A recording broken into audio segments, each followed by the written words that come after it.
And welcome back to Mixed Media Live. We're here for another awesome Tuesday. Today's Tuesday of talking about our favorite things, which is basically everything art related.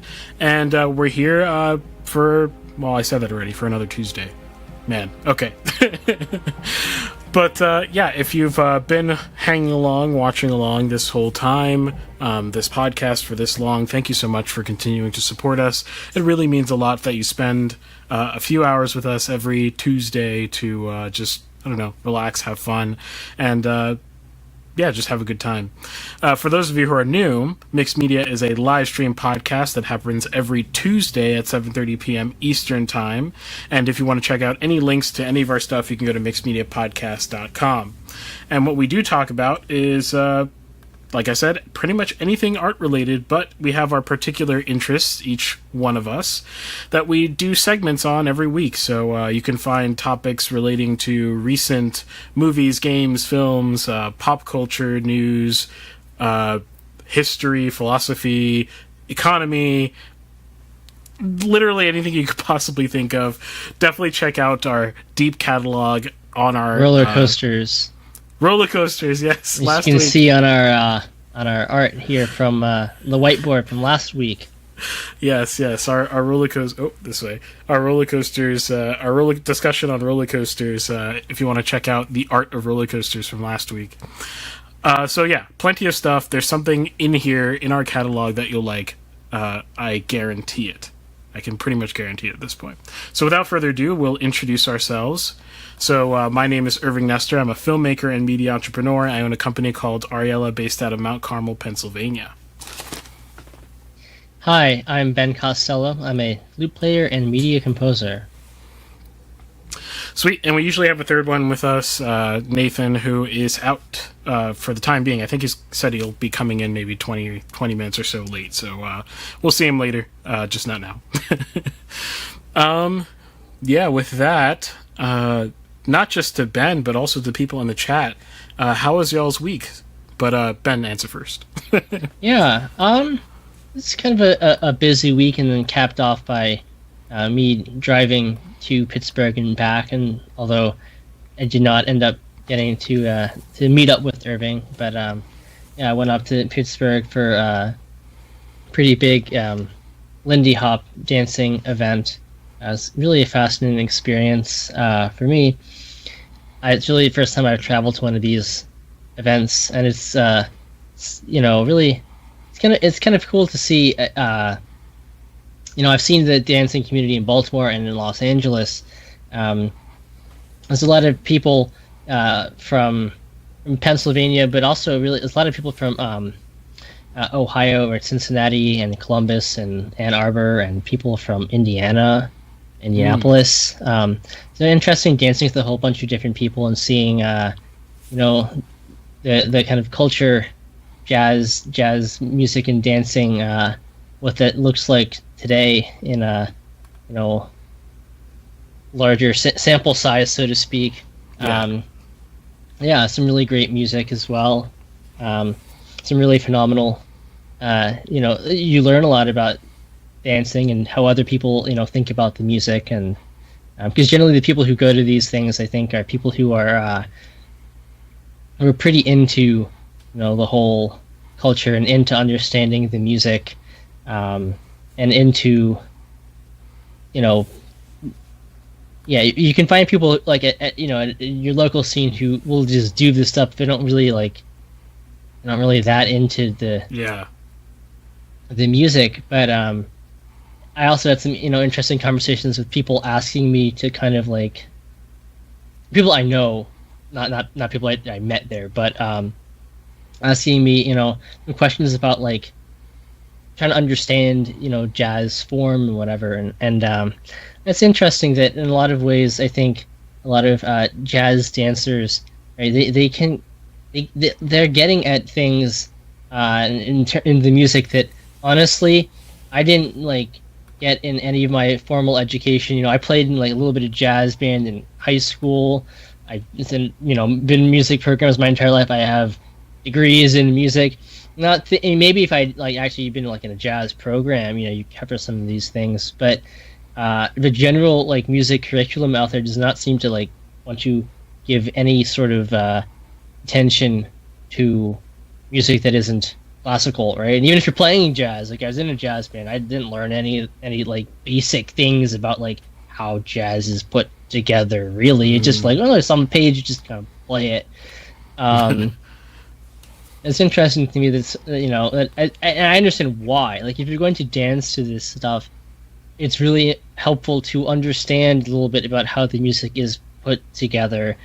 And so just know that, if you're asking those questions, though, you might be beyond like the perhaps the average like high school jazz musician who actually can play some of this stuff. At least for me, that was my experience. Maybe that's not everybody's experience, but yeah. Cool. Yeah. Sweet. Yeah. I was in Pittsburgh too. Well, for some of the same time, for part of one overlapping day. And I haven't been to Pittsburgh in 10 years. I'd been to Pittsburgh twice before, but like 10 or so years ago. And it's so crazy contrasting my memory of what it was like in my impressionistic, memory as to what it is today. But it's a cute city. I remember really liking it 10 years ago, and went back again, and I was like, from an adult's perspective, from the analysis of logistics of if I were to live here, like how nice would it be, also kind of passing a lot of tests, and that was really cool. Yeah. It has I will say. Oh, go ahead. Sorry, you can say, yeah. All I was gonna say is it has weirdly a Appalachian Pennsylvania vibe, but urban, and it's very odd.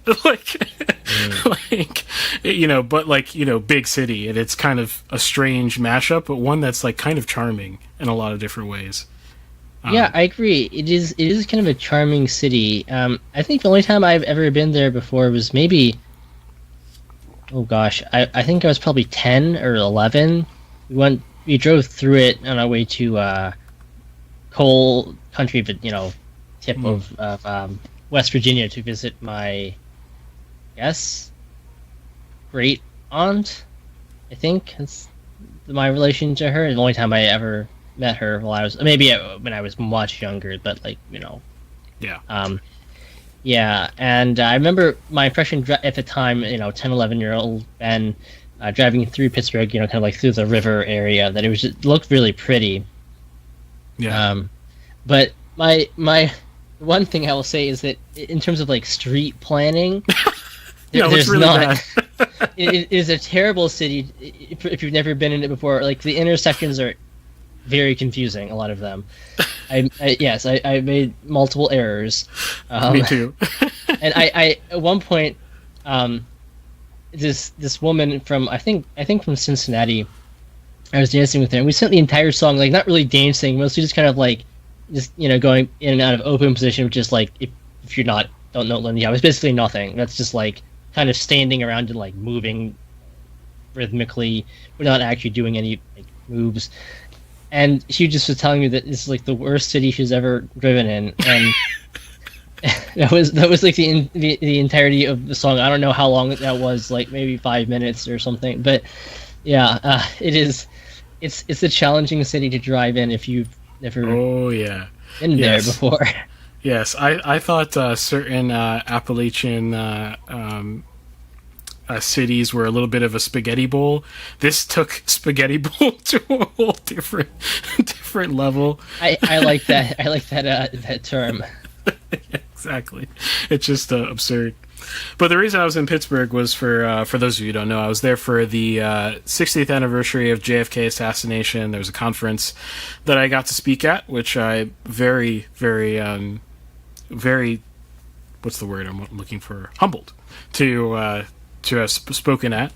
And it was kind of crazy because I was getting my data set ready basically up until the last minute, which I really didn't think was going to be happening because I thought I planned really well ahead until basically all technical failures started happening towards the end of the project, which is, that's just how it works. That's just... That's how these things have to happen, apparently. They must take every last minute of your time until the due date. But got it done last minute, thanks to God, because I woke up and the data set was there, and I was like, okay, this is the day of, so it wasn't going to happen otherwise. And so presented it, and it was a super humbling experience in the sense that, like, a lot of the people at these conferences are like first-hand people, like like they were involved in, like, the assassination investigation. Wow. Or like other stuff, Yeah, that's crazy. Yeah, so you're like talking to, like, you're not just talking to, like, people who are just interested in the subject. You're talking to people for whom it's personal. So it's like it's a much different dimension, and of course that makes them, older folks by and large. But got a lot of just warm welcomes, and I really appreciate that because I didn't know anybody there, and people really, really appreciated the data set that I produced, and a lot of people are now trying to get a hand on it to do some advanced scientific stuff, explaining to me, and I think I understood some of it. So that's going to be cool. And if you want to check out a preview of the data set, you can actually. So it's not available for purchase. Not that I don't make money off of it, but the nonprofit that funded the project, they're charging to recoup their expenses. Basically, it's a modest fee. We wrote it into my contract how much they could charge because I wanted to make sure the data was open enough, without there being a monetary barrier. So basically, every single human can buy it. Pretty much, it's not going to be expensive, but. It's available on dealeyplaza.info, a website that I run now. It's a brand new website. Dealeyplaza.info, you can hit the pre-order button, and then you'll get an email when it's available for that final purchase, the full data set. There's a free component of the data set that I also negotiated into my contract that there would be some sort of free aspect of the whole thing because I want to keep the data open, which is available right now on the website, dealeyplaza.info, and it's a web plugin, so you can, like, click around and take a sort of digital tour of Dealey Plaza like you're touring a house, which is pretty cool. So yeah, that was super fun, and I got thrown into a documentary without knowing it. I arrived and I was like, I think that's an FX7, and I'm like I see some cameras around. I'm like, oh, that's cool. I'm like, why do they have so much, like, such crazy equipment for that's not crazy in the grand scheme of cinema, but crazy in the grand scheme of, like, a web, like web broadcasted, like. I was like, okay, I guess they just they have the money. Going I guess. All out. Yeah, exactly. And then they're filming my talk and everything, and I can't wait to see what that looks like. And afterwards, I get an email from somebody who's like, "Oh yeah, we were filming a documentary, and you were in it." I was like, I didn't even know I was I was in a documentary to begin with. And the funny thing is, the documentary is about youth. Taking over the JFK assassination community as sort of the population ages. And I actually made that kind of part of the theme of my little talk, not knowing this documentary was happening at all. So they contacted me and they're like, we have to interview you because, like, you basically fell into our entire, premise of our documentary. And they were super cool people, flew in from LA, and got to talk to them at length about the project. And I might be doing color for their documentary now. So that's kind of crazy. Oh, nice. Nice. Yeah. So just some cool stuff. And yeah, other than that, Pittsburgh's cool. And yeah, I think that's pretty much it. Oh, one more thing. In the background, you'll see a bunch of empty jugs, and you'll think I'm a slob. But what that actually is the artifact of my yearly hard cider. I'm trying to make it a tradition in our little household. Hard cider brewing. So in that pot over there, there we go. There is 4 gallons of hard cider being brewed, and I got to figure out how to send it. Maybe I'll do this for locals people and my co-hosts. I'll send a sample of it because I'll have a ton of it, and it is some of the most delicious beverage that you'll ever taste in your entire life. There you okay. Okay. There you go. Question: Did you run into Alec Baldwin? Yes, I forgot about this aspect of things. Okay, so I didn't actually end up running into him, which is probably the better of the realities. He spoke on Wednesday, and I thought I was going to be there by Wednesday, but all the technical difficulties occurred. Oh my gosh, Nathan just appeared. He just popped Pretty into instantaneous, existence. Yeah. But I didn't. I thought I was going to meet him for sure because I thought I was going to be there on Wednesday. But everything just went to went really horribly, which might have been Providence, because I don't know what I would have said to Mr. Baldwin if I was forced to meet him. So unfortunately, I don't have a Baldwin selfie. But I heard that his talk was strange. So. Yeah, actually, all of Wednesday's talks I heard were all strange, for whatever reason. But yeah, there you go. So yes. Oh, let me unmute you. You're probably muted. Yeah, there you go. Irving, yeah. I'm good now? Yeah. Okay, yeah, I was going to say, so I caught the tail end of that. This event already happened? Yeah, happened last weekend. How'd it go? I probably missed how it went, actually. In short, it went really well. I ended up being part of a documentary, and I might be doing color for said documentary, which is kind of random, but really cool. Oh, nice. Yeah. Yeah. How are you, Nathan? I was playing ping pong. Not the most important thing, but I didn't realize the time when I was playing it. I wasn't on campus, so it's like a bit to get back. Yeah, no, I'm doing good though. Otherwise, yeah. Sweet. Any news? We're on the news side of things. I think I posted in the Discord that Emmett Shear, the former CEO of Twitch, is now the CEO of OpenAI, which is I don't know what's happening. Absolutely wild move. Emmett Shear didn't really he was a pretty vacant CEO during his time at Twitch. Didn't really say that much ever. Basically, just kind of was there in the background.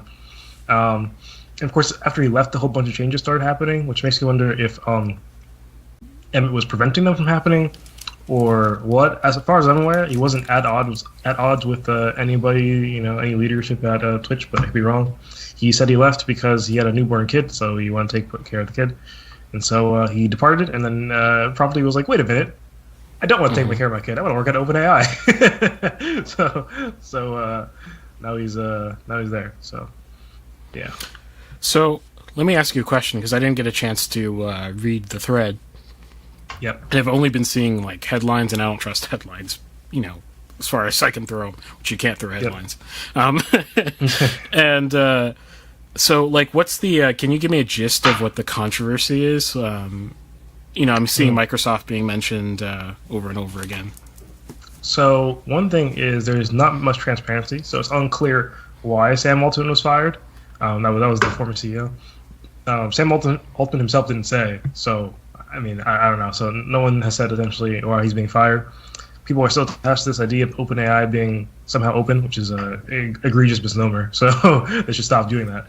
A lot of people are like, well, where's the open communication, about what's going on in this, so-called open, non-profit company, So there's that. Then with the Microsoft stuff, I should also say, I think there was some other member who was also fired. was important as well. I don't remember his or her name. I think it's a dude. Yeah, I don't remember his name. The new CEO, the CEO was temporarily replaced by the CTO, I think is the title, and then eventually replaced by Emmett Shear. There were 700 employees, something like that, or was it 500? I think or 700? I read there are like 770 employees and 700 signed some letter. Yeah, saying that they would resign if he didn't come back. Dang.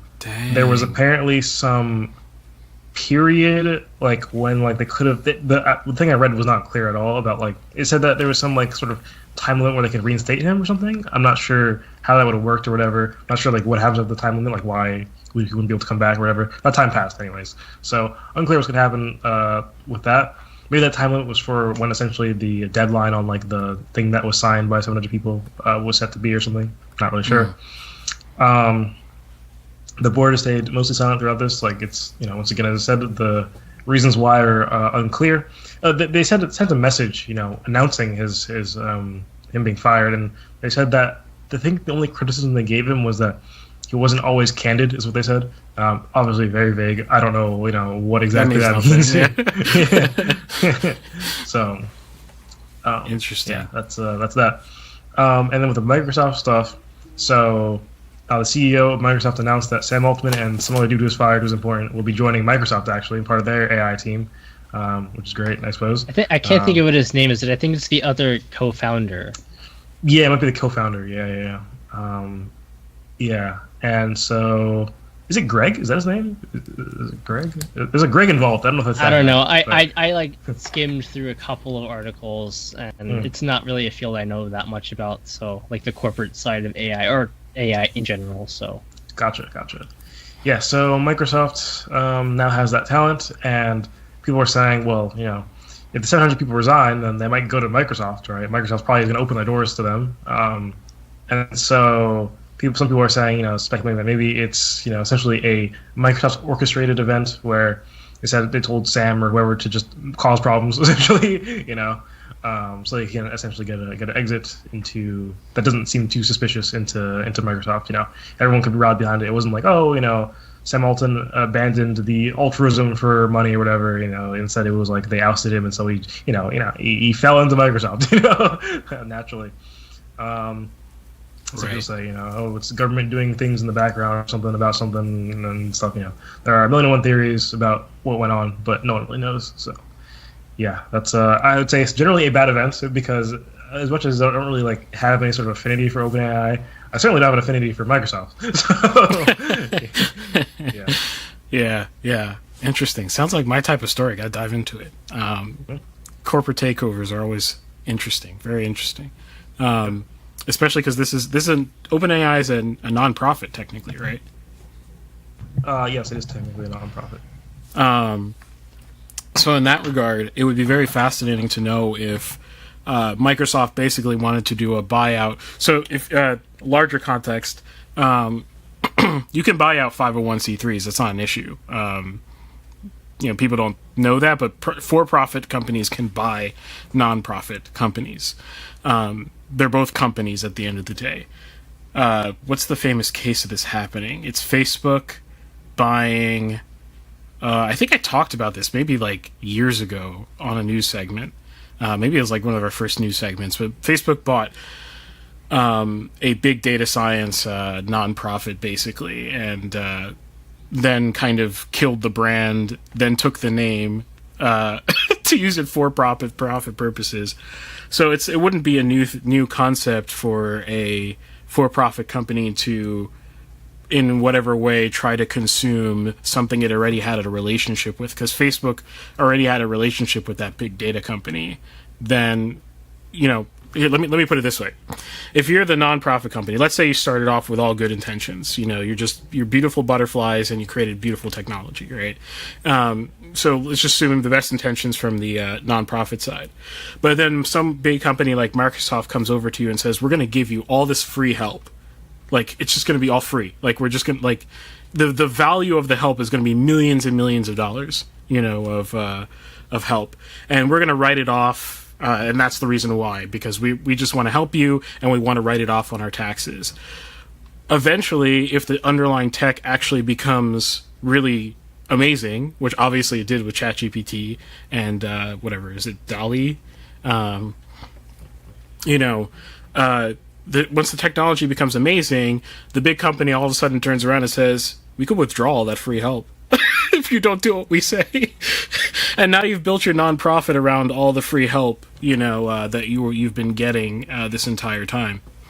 So if it's something like that, that wouldn't be unprecedented whatsoever. It's what I talk about a lot when I mention Google's freeware. It's not just the freeware to the end customer; it's also the free, open source community things that Google does to basically make sure that its presence is necessary for every open project to succeed. So Android. Android. Yep, exactly. Yep. So, welcome to the world of corporations. Yeah. In terms of, is that your only gaming news or tech news? That actually reminds me. I saw something recently. It's kind of old news, but I thought it was just interesting. It's just from the Apple versus Epic thing and the Google versus Epic thing. One thing that happened was, a lot of documents were released that were, before not disclosed. And apparently, there was Google was essentially had pressured in some way Huawei and some other companies to not include the Epic Games Store by default, because Epic was essentially would pay them to do that, and they were like, no, you won't do that. I don't know how they pressured them, but they ended up not doing it. So that's related. But yeah, I think that is all I have though. Mm-hmm. Sweet. I didn't pay attention at all. I was too busy to film stuff. So all I know is that Disney Plus is making a live action Percy Jackson, which is stop it. Gonna make a live action everything. Stop it, please. Isn't stop. there already a Percy Jackson movie? Yes, there are movies already. It's the whole series, right? Why settle for someone else having done it already when you can do it yourself? Right? So ridiculous. Stop it. Which was the same story again, or is it like some new story? It's the same story. The guy who this film is quote unquote the old film, like the 2010 one. His name is Chris Columbus, which is kind of funny. Oh yeah, he's the guy. Didn't he direct some of the early Harry Potter films? Maybe, I don't know. I know that name. I think he did. Oh no, did he do like the third Harry Potter film, Prisoner of Azkaban? I think. Oh, it or looks did he like do the second one? He's sure. quite a few things actually. I know he did one of the Star Wars. I mean, the Harry Potter films that Williams scored. He did two Harry Potter movies. He did the first and the second, Sorcerer's Stone and Chamber of Secrets. First two, okay. Yep. So the more magical ones. Interesting. Well, I pray that the CGI isn't too blinding to the people who end up watching it. Because I can't imagine what kind of cheap show-level CGI people are going to have to suffer through. Oh, is it a show, not a movie? It's a show. It's a series. Oh, okay. Did you say Netflix or Disney Plus? Disney Plus. They have the rights to that? I guess. I don't know. Maybe 20th Century made the original films. That actually could be a way. They have the rights. Yeah. Okay. Yeah. Well, I don't have any music news, but I did see today, it was officially reported that in the Star Wars Lucasfilm front that Dave Filoni is, I think the title they gave him was Chief Creative Officer. Okay. Yeah, Filoni, kind of a divisive figure in the Star Wars world. He was during the making of the Clone Wars animated series, who's kind of Lucas's right hand guy. I think he originally, I don't know if it's the first thing he did or not, but the first thing he did that was kind of notable, he was one of the writers on the first season of Avatar. And then, but his real love is Star Wars, so then he started working with George Lucas, and then he's some people kind of have viewed him as the, second coming of George Lucas. Really, very responsible for Rebels, the Ahsoka show, part of the Mandalorian. Yeah, so things like that. Ahsoka, not a great show, and this is the person that he like actually directed him by live action thing that he directed by himself. Yeah, so pretty divisive character. Some people or person, some people in the Star Wars world think he's the second coming of George Lucas, and other people think he's the worst possible thing for Star Wars.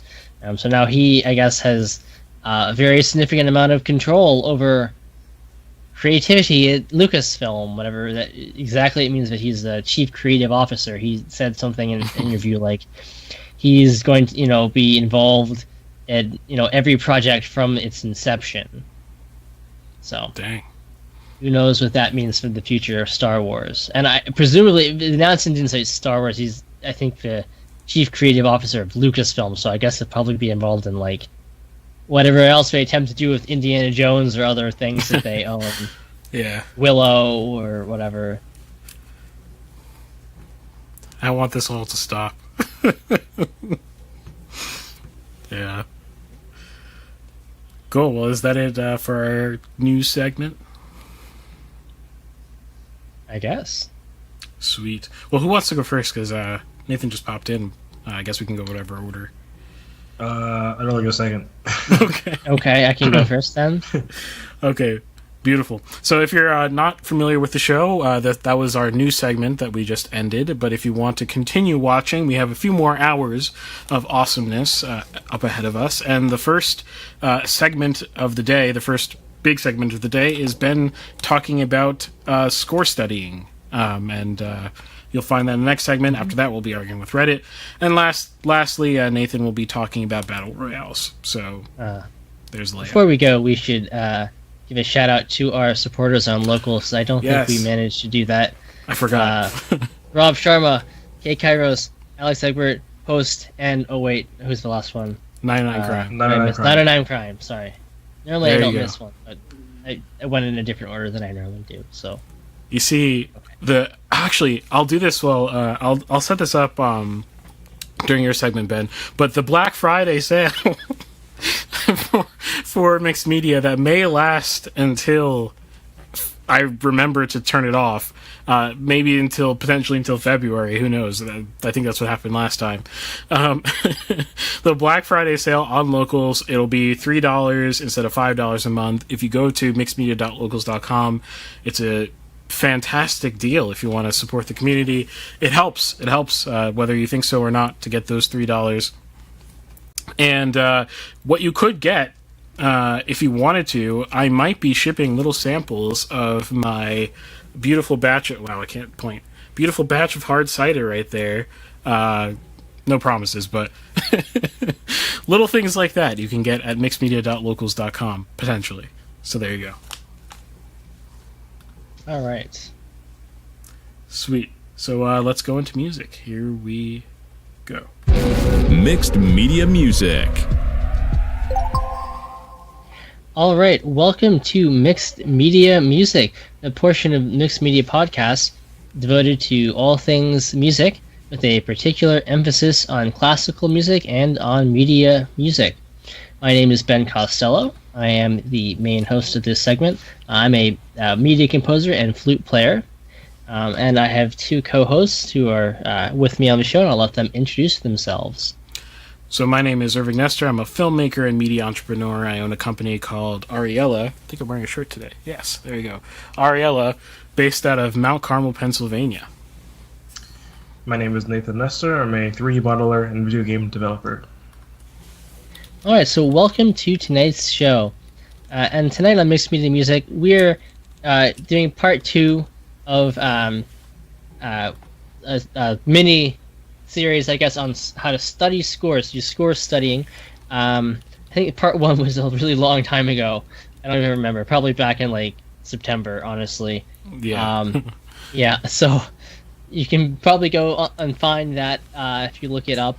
You definitely can, because just the other day I was scrolling through Reddit looking for things for future videos, and I saw someone had posted the question like, how do I do score study?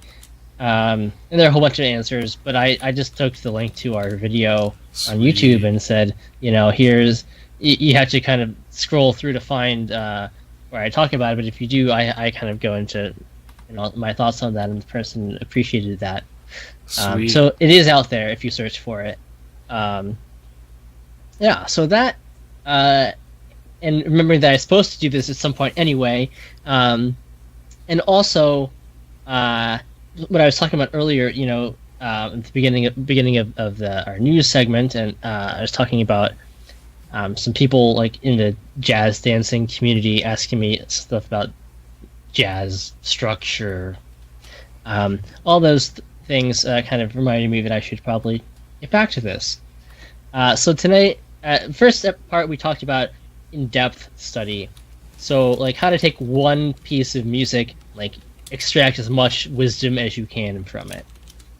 And this is part two, which is breadth, right? How can we acquire knowledge about music, studying scores, listening to things from like a larger pool of things, not just like one piece, right? Trying to gain maybe somewhat more surface level information as a composer by drawing from a lot of different sources. Now, this is particularly helpful when we're looking at a style that we're not familiar with, we're not very familiar with. And it's especially useful if you're asked to write something in a style that you don't know, right? If there's a style that you don't know but you are personally interested in, you could maybe go about it in a little bit more depth sort of way, but also with breadth. So you could have either of those things. You could just have as a personal goal you want to kind of explore a new, I hate the word genre, but we're kind of going to be dealing with genre in this loosely. So if you're exploring a genre that you're interested in, or you're asked to write something in a genre you are not familiar with. Like I said, I don't like the term genre, but we're going to have to kind of live with it for the purposes of this segment only. Okay. So you find yourself in one of these two situations, right? You are either tasked with writing something in a style that you don't know, or you just want to learn a new style, whether as a composer or even just someone kind of listening to it for any other reason. Like you might be, as I said, you might be somebody who does a lot of Lindy Hop, and you kind of want to understand a little bit more about the music you're listening to and how it's put together so you can respond to it. And I think that's a really valid thing. As a someone who does some of this dancing, you can, if you understand a little bit about like the structure of a lot of jazz, at least jazz more freer jazz, or then it's actually quite possible that you can like time what you're doing to phrase ends in a without like having to know the song. Like if you understand like the basics of 32 bars, Tin Pan Alley song form, so to speak, then when a phrase is going to end, and right before the song even starts. And most things are that. There are other things that are not quite that. But right, so if you know that, you can time what you're doing so that like it ends and lines up neatly with beginnings and ends of phrases.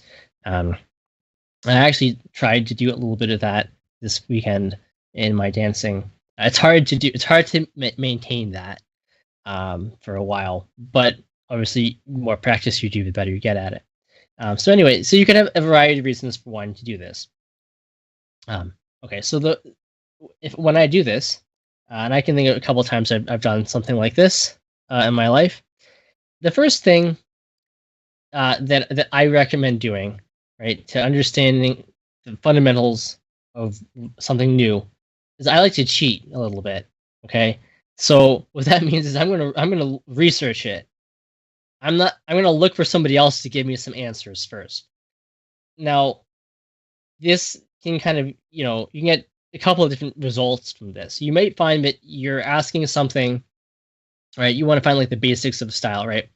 Now you might find that like there's not enough information, or the things that are written about it, it's too specific or small. Like nobody's going to really have kind of quantified what makes whatever genre you're talking about that genre. So that's not terribly helpful. You can find that it's like inaccurate, right? People kind of give really surface level things. Or you could find that it saves you a lot of time, because if you just go into it without any knowledge, you might pick up on things that seem essential to you, but are actually not really what are essential to the genre, so to speak. And then you might actually, it might be interesting that that's what you picked up on yourself, but it's not what other people generally have decided is fundamental, and then you could come up with something in your writing that is missing something fundamental, and therefore it doesn't actually sound like what you're looking for. So it's not really cheating, but like in a kind of, in comparison to like we talked about with the depth study, where you're kind of just hammering out fine details from one piece of music. Honestly, if it's a large enough style, you can just go on Wikipedia and it will probably tell you quite a bit if it's a large enough genre or style. Okay, so I do think that's important, and I also think it's important to do a little bit of research on the history and the cultural context of whatever you're looking at. Again, it doesn't have to be like in great depth. You don't need to know everything that there is to know about. I don't know, say you want to learn about mariachi music, right? You don't need to know everything about that culture and that historical context in which it came from and in which it exists today. But I think it is useful to understand a little bit about how the music came to be, and what its function is, right? Form and function are not always tied together in like a one-to-one relationship, but they often are pretty closely tied to each other, right? Form following function, function sometimes following form. Right, and you might say, using our example of jazz music and jazz dancing, right? Swing dancing, dances in the swing family, right?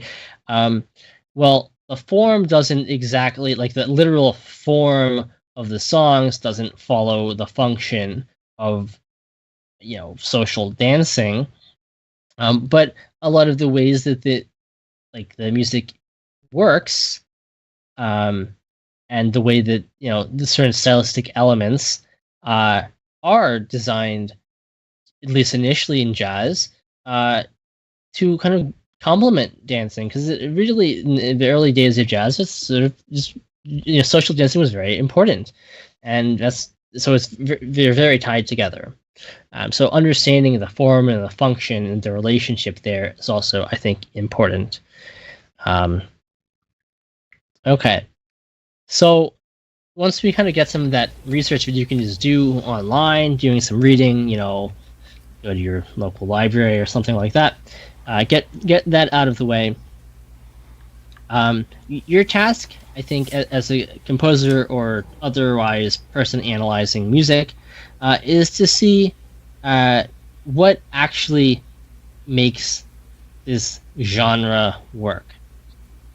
Okay, and what we want to understand what is essential, what is secondary, and like what can be changed, and what can't be. Again, ultimately, these things, genre is kind of a non-existent thing, right? The boundaries between all these things are pretty fluid. But if, again, for our purposes here in this sort of thing, we're going to try and find boundaries and define them, even if, again, they're ultimately a little less rigid than we're setting up. We need something so that we can start, at least. Okay. So the three sort of approaches we can take to this. I'm going to say that you can start off. Let me do all three of these sorts of things. I'm going to find like one or two important artists, and you can, if you have a client, right, who's telling you to do something in a particular style, you can ask them to who these models are, or you can research this yourself, right? Find like one or two artists and listen to a range of their music. Okay. We can also, and again, I'll do all these things, but you can also just do only one of these. You can listen to a small bit from a whole bunch of different artists to also get a sense of what is fundamental and what is not fundamental. And finally, if it is possible within the confines of this genre, so to speak, I would listen to different recordings of the same essential tune, so, right? Now, this may not necessarily be possible, right? And it may not be like as informative. So if you're talking about like you want to understand Baroque music, well, yes, there may be lots of recordings of, you know, Bach's B minor Mass, and you know, but the essential work itself is pretty intact, right? So you'll be getting different people's interpretations of it, but they're not likely to change anything fundamental about it. Whereas if you have a style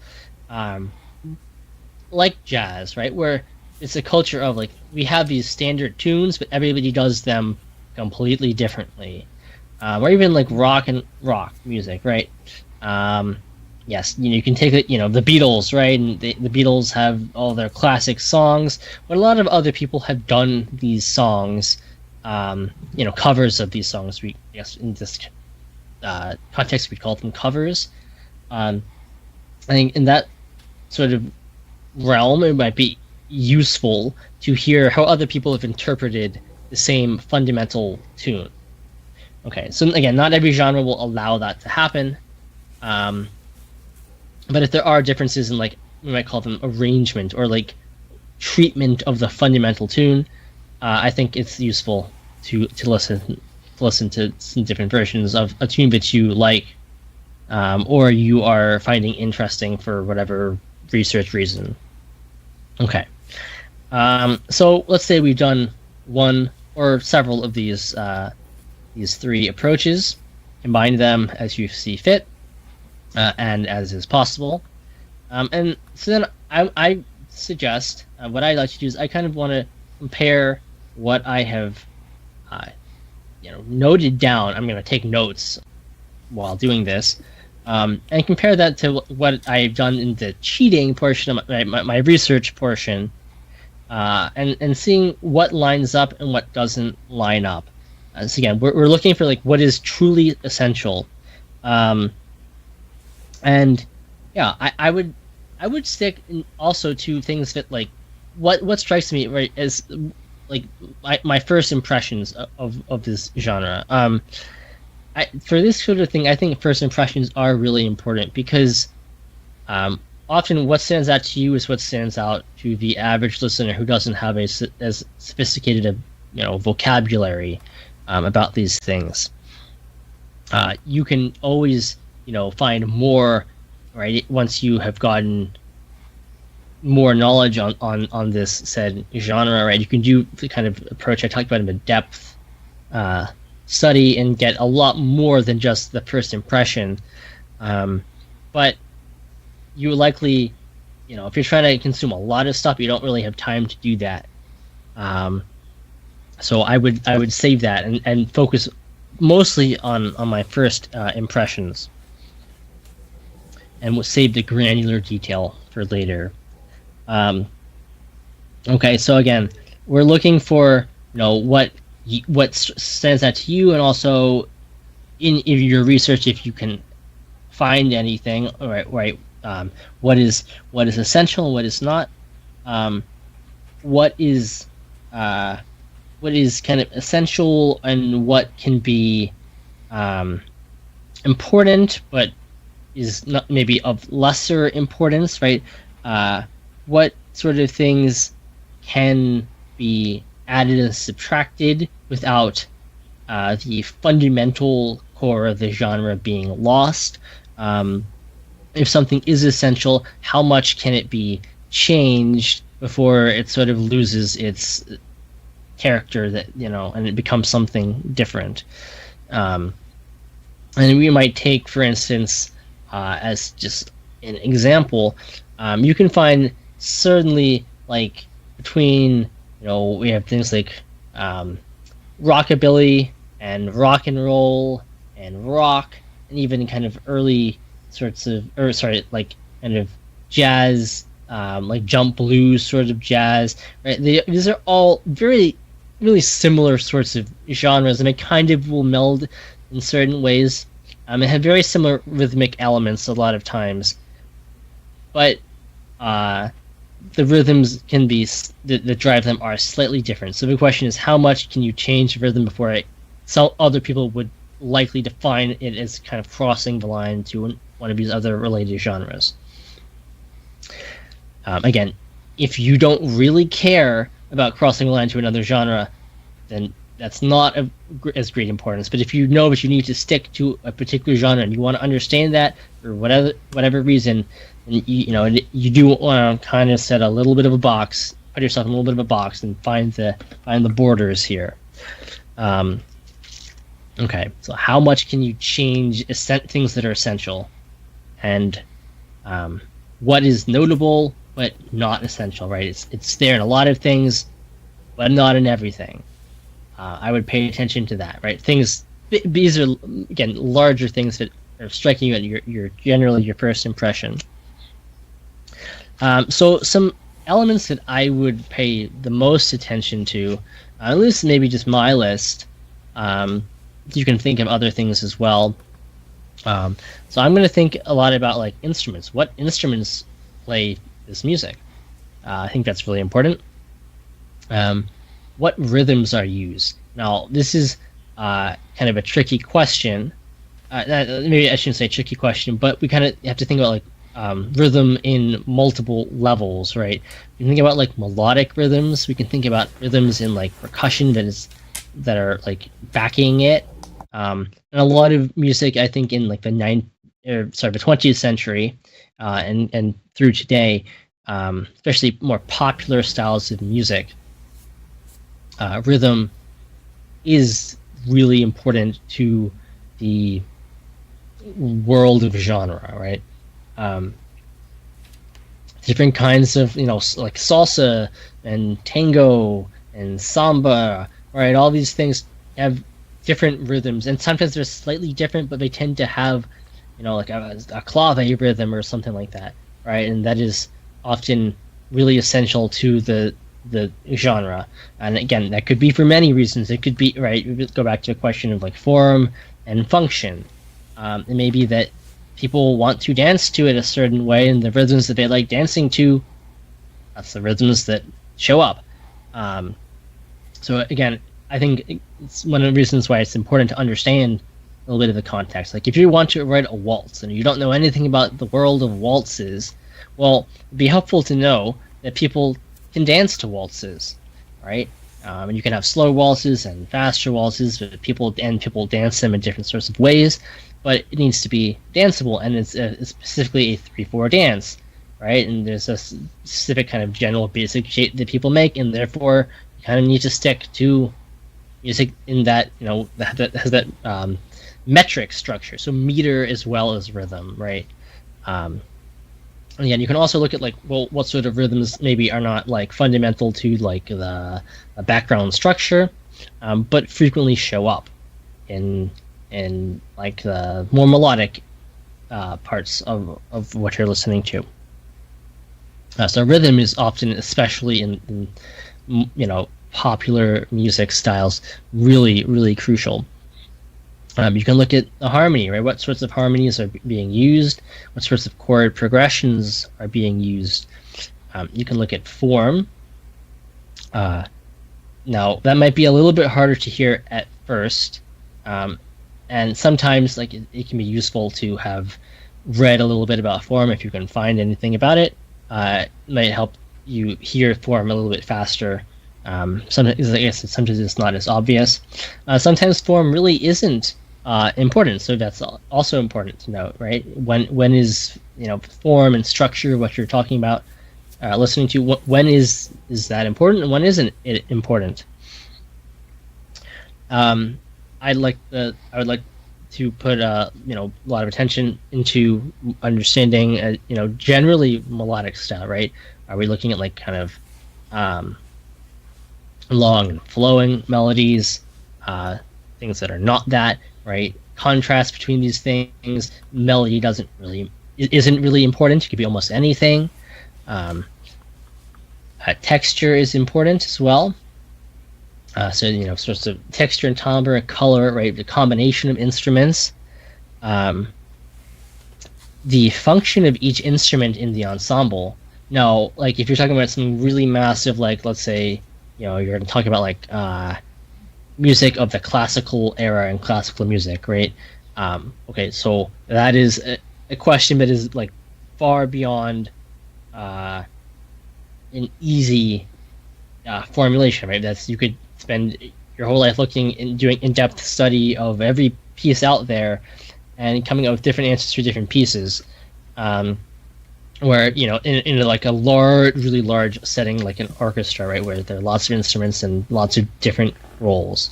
Although even then, you can kind of often come with like some general ideas. Maybe it might be for a particular composer, or just maybe for something larger than that. But for smaller ensembles, sometimes, especially in the popular music world, there's often more definition about what each instrument does, right? If you are looking at a rock band, you likely have a rhythm guitar that's playing chords and providing rhythm. You have a lead guitar. You have a bass giving you the bass line, right? You have drums that are giving the rhythmic support to things. And a little more definition of what each instrument's role is. So I would pay attention to that if that is applicable. I would also pay attention to some things like something like lyrics, right? If it's a style that has or can have lyrics, what sorts of things are being set, right? What sort of lyrics are being used? And then finally, you can kind of pay attention to changes in any of these things. Like, within the genre, can we go from like one sort of texture to another texture, or can we go from one sort of harmony to a different kind of harmony, right? Or do our chord progressions, can they change, sort of thing? So changes to any of those sorts of things. And as a final thing, if you were done the third kind of step I talked about of comparing multiple versions of the same tune, and look at arrangements, right? How do different people handle same material, and what has stayed the same, and what has changed, right? So what is fundamental to that song even, and what can be changed, but still within the same genre and style. Yeah. So these are all things that I would pay a lot of attention to. And then, it's just kind of a process then, I would say, of, writing all this stuff down in some sort of way and like comparing your general impressions, right? And just kind of you could almost go a little bit statistically, like, these songs, this number of songs, these elements, and just really kind of trying to distill in your own mind what is essential, what is important but secondary and can be removed or added, what is the boundaries of how much essential things can be changed before they become something else. Again, comparing that to your research, and I think that if you kind of ask those sorts of questions and do a fair amount of listening, right, you're not likely to get as much if you just listen to like two songs by the Rolling Stones and say, well, I understand rock music now. Not really, probably not. Yeah, right. So I would say listen to as much as you can within the your confines of your the whatever time structure you're given as a composer, or whatever seems practical and reasonable in your daily life if you're just doing this out of pure personal interest. And again, it's trying to pare down what are essential elements to a large body of music, as large a body as you can take in, and keep asking these sorts of questions. And once eventually, you won't have to ask those questions. You can start asking more questions about depth, right? A specific level, right? And you kind of got a really fundamental understanding of this particular style. You can try writing things in that style, asking people if it sounds right or not, if it's missing something, getting feedback that way. Once you kind of have a handle on it, and then you can go into a little more depth, like we talked about in part one. If you want to understand even more precisely how things work on any of these sorts of levels, right? Melodic level, say. So you can, these things can kind of coexist, breadth and depth, or they can be completely separate sorts of ways of looking at music. And as one final thing, I will say, if you're going to be performing with live musicians, so you want to understand also things like the role of improvisation, right? Like, when do things need to be written down, and when should they not be written down, and when should you allow players to improvise? And it's also important then if you're going to have live musicians, if you can, look at scores or lead sheets, whatever sorts of notated music exist, right? Or if notated music doesn't exist, you want to know that, right? So if notated music does exist, you want to understand what sorts of things the players are expecting to see, how they are generally notated. But if you're not going for that, you're not going for live musicians performing this sort of thing, that's maybe a little bit less important. So in this sense, this is more like oral score study. It's not as important necessarily to actually look at things. In a lot of cases, in a lot of genres, things may not be written down at all, or that you can write them down, but they weren't written down by the original performers. So it's more about trusting your own ear and your own research than the kind of in-depth study that I talked about in our prior installment of score studying. So ears before your eyes, whereas in-depth stuff, it's both ears and eyes are really important. So that would be the way I sort of approach this. And like I said, it is really useful to do research, because if other people can give you information before you've even started, it'll save you a lot of time. It can also, it could be wrong, and you could discover that or there's no information out there, not enough information, and you're kind of coming up with this stuff for yourself. But I think it's a useful starting point to see what other people have said is fundamental, and to have some understanding of why what you're studying exists in a cultural and historical context. Yeah. Cool. Yeah, sounds not that different from the way you might study like genre and other art forms or something like this. Yeah, I imagine the general sort of approach, leaving out some specifics of like harmony or whatever, but right, yeah. The general approach is probably somewhat applicable to a lot of different things. Yeah, for sure. But it's actually, thinking about it, it's not really a concept that I see people talk about. Sometimes composers will talk about it in like, oh no, this client has asked me to write a mariachi arrangement, and I don't know the first thing about writing for mariachi music, so I need to learn about it really quickly and then write something passable. But other than that, when people talk about score studying, they're mostly talking about like in-depth stuff. Like, well, what do? I have a score of Mozart's 40th Symphony. What do I do with it? But I think both of these things are really important as a musician, right? It's easy to kind of be isolated and like, well, this is the one sort of genre that I like and I know, and that's important to have mastery of something. But I think it's also really important as a musician to be able to understand a lot of things, and sometimes you draw from things that are not your main thing. Like, I listen to a lot of music, and will I ever write something that is rock and roll? Almost certainly not. But can I gain something from listening to that sort of stuff? I think so. So, yeah, I don't really see people talking about like listening to a broad range of things, and like gaining information that way. You might say listen to a broad range of things, but that's not really useful if you want to intentionally grow as a composer or as a listener who understands what you're listening to. But I do think it is an approach that you can take, and I think it's a valid approach and a useful approach, beyond just saying, well, I listen to a lot of stuff. Right? I do listen to a lot of things, and I don't necessarily analyze everything, but if I do take a little bit of time to learn about some things that I'm not familiar with, I think I gain, even if I never write in that genre. Makes sense. Cool. Well, next segment. Yeah, sounds good to me.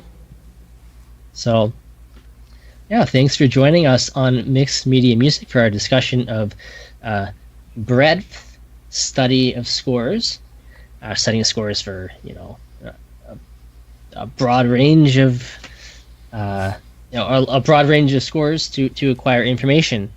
Make sure you tune into Mixed Media every Tuesday at 7:30, and you can also find us everywhere on every podcast streaming location. You can find us linked down there, mixedmediapodcast.com. You can also find links to our Discord server where we're talking about art all the time, and also to our locals page where you can support us. Is the sale officially up, Irving? Yes, it is up now. For $3 a month, you could support us at mixedmedia.locals.com. Yes, you can join our supporters, whom we are very appreciative of. 909 Crime, host Rob Sharma, Kay Kairos, Alex Egbert. I got all 5 this time. Yes, so thank you to them. And thanks for watching and listening. Make sure you, if you're watching live, stick with us for Arguing with Reddit movies. And Nathan is talking about ranking some kind of game, I think. Battle Royales. Ranking Battle Royale games. A lot of interesting stuff coming up. Yes, and actually, before we continue on, we have one question in the chat from Producer Wife who says, kind of random but related question, was curious if you know how did common time become common time? This is a completely random question. Irving can clarify if I didn't ask this right. So I was teaching her to count time in music, and that's a great question. Yeah, I had to. This was someone was asking me this weekend, and they were yes. If you're not familiar with music, understanding counting time can be challenging, even if you just instinctively know how to do it as a dancer sometimes. Yeah. But how did 4/4 become common time? I think that's really the question. Okay, well, now we can get a little bit far afield from our original topic here. Yeah. I'd say as a condensed version, metric notation, probably more than anything else. No, certainly more than anything else, since the invention of Western notation. I did talk about this a little while ago, talking about like chant notation, not so much about metric stuff. The understanding of like the development of notating meter is probably certainly the thing that has changed the most in the last 1,000 or so years, or 800, 900, whatever years of notation in the West. And meter is really, really fascinating. In a lot of ways, meter and rhythm, and I've talked about this too. This is a topic I went on. I give a lecture talk on in Moscow, related to this. Rhythm is and meter, they're really tightly related concepts. In some ways, they're the most fundamental determiners of the role of music. And I know I'm going to get to the actual answer here in a second, but I think this is important. No, it's not the thing I think that most people think of first when they listen to something. They're going to think, generally, in my experience, people tend to gravitate towards like lyrics and melody first, as like what is important in music. But those rest on the foundation of meter and rhythm. In a lot of ways, though meter and rhythm are most closely tied when I talk about like form and function, right, in historical context. Those are the things, even more than harmony and melody, that really shape the relationship between society and music, and what is the function of something. So things that are really strongly in 2/4 in the West, a lot of times will have a more march-like and martial character. They don't have to, but our understanding of like just it's something, you know, with our own biology, right? We have 2 feet and kind of walk with 2 feet. So things that are in 2/4 tend to have that sense to them. Things that are in 3/4, a lot of times it's kind of a rocking feeling, right? It doesn't have to be gentle or rocking, but a lot of times it is. I'm a lilting, you know, That waltzy feeling. right, Yeah. right, or a pastoral sort of thing. So a lot of times, like, this is also something you would think about, like if you're writing a lullaby. A lot of times they're in 3/4, maybe this gentle kind of lilting sort of thing to them. You can have lively things that are in 3 or triple time as well, and those, you know, are more dance-like. But those are often more in like compound triple meters, so like 6/8 or 12/8 sort of thing, where we have feelings of 3, but also larger metric feelings on top of that. So 4/4, in general, I think, tends to feel a little more square and stable. Okay. So as to why that is common time, well, I'm not sure I can give the exact historical answer why that specific designation is applied to 4/4, although you might say that the majority of things are in 5/4. I'm sorry, in 5/4, in 4/4. Yeah. I was just thinking of 5/4. You know, like 5/4. You know, we start getting to like compound and asymmetrical meters.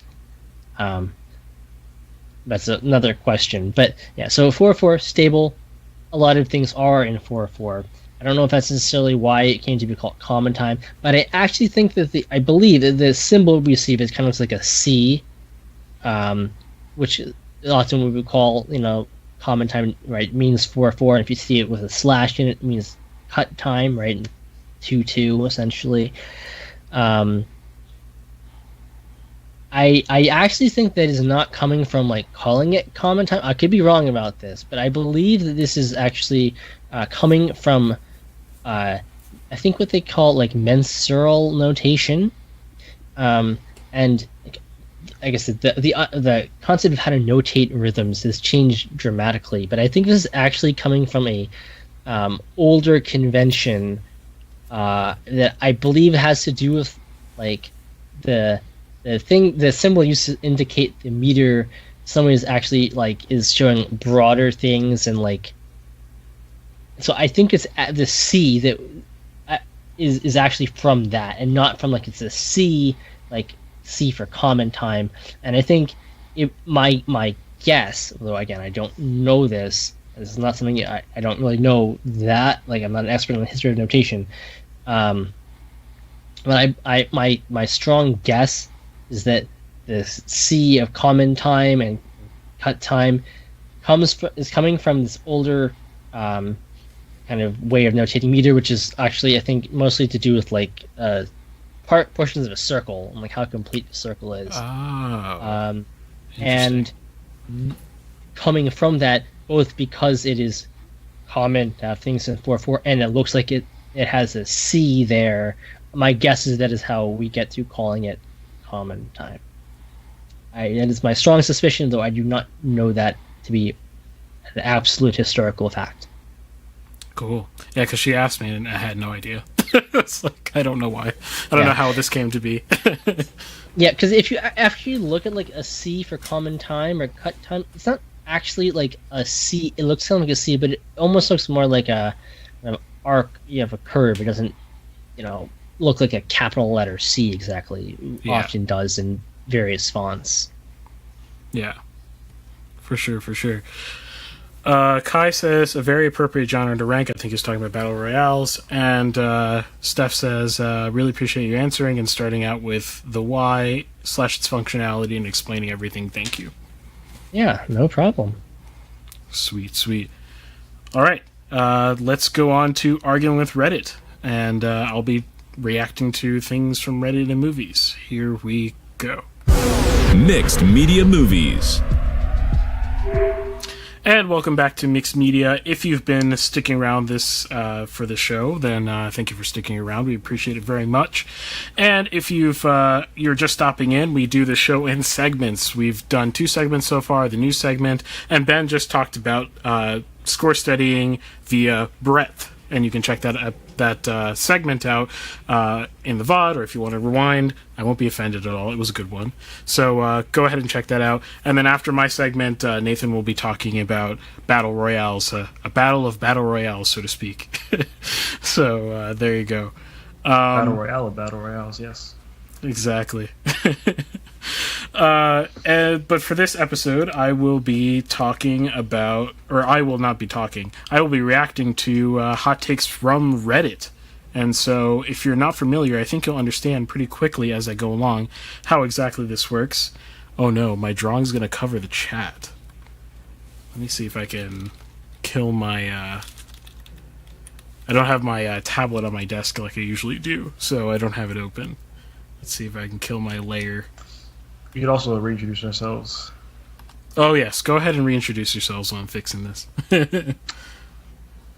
Hi, I'm Ben Costello. I am a flute player and media composer. And I'm Nathan Nestor. I'm a 3D modeler and video game developer. And I'm Irving Nestor. Right. I'm a film... Oh. Oh, I was gonna say, I felt like that sounded, the way I said that sounded awkward. I'm like, wait, was I supposed to go? I don't know. Sorry. I don't know. You're all good. You're all good. And I'm Irving Nestor. I'm a filmmaker and media entrepreneur based out of Mount Carmel, Pennsylvania. I own a company called AWR. And Kai says in the chat, I missed most of this section, but I'm already looking forward to the VOD, TBH. Awesome. Sweet. Okay, so without further ado, let's just jump right in. I'm going to pick, let's see, Nathan, how about you go first here? Sure. It's a really simple one. It's just, what are your top 3 films of the year? The year is coming to a close. So this person lists their top 3. Dungeons & Dragons, Mission Impossible, Dead Reckoning, and Indiana Jones and the Dial of Destiny. Yeah, let me get it up here. I didn't watch that many films I didn't watch that many films that came out this year. The most notable ones I watched were Barbenheimer, and you could check out my extensive reaction to Oppenheimer on the channel, and my, I guess, just guttural reaction to the Barbie movie. I think in that same episode, just a quick sentence about it. But this here is a good question. Let's see, what have I watched this year? Regardless of when they came out, and what were some of my favorites? Let me look at my Blu-ray stack. 12 Angry Men, that's definitely on there. Very surprised with just how awesome that film is. Just one of the best written films, I think, just from a writing perspective. Maybe not one of the best films of all time if you forced me to make some sort of top 5, top 10. But in terms of writing, definitely top 5, top 10. Very, very beautifully, wonderfully written. Probably should be required watching for every American citizen. It is just such a wonderful presentation of the jury system in a way that's also thrilling and very constrained. Very, very great film. Let's see here. What else did I see this year that was fantastic? Okay, I saw that. I rewatched. I guess this doesn't really count, but I hadn't seen the film in a long time. But A Sound of Music. But I just hadn't seen it since, like, I don't know, maybe for like 10, 12 years. And so watching it was kind of a refreshing experience. Lovely movie. Definitely one of the most memorable watches of the year for sure. And I've yet to talk about it on the podcast, but there probably will be an episode on it at some point. And I'd love to hear Ben's comments on the music one day. We just have to coordinate that. Yes, definitely. Let's see here. What else have I seen? What else in theaters? I saw some other stuff in theaters. None of them really kind of meet that top 3, I don't think. A third one. I guess if I had to pick off the top of my head, if I could remember what I've watched. Let's see.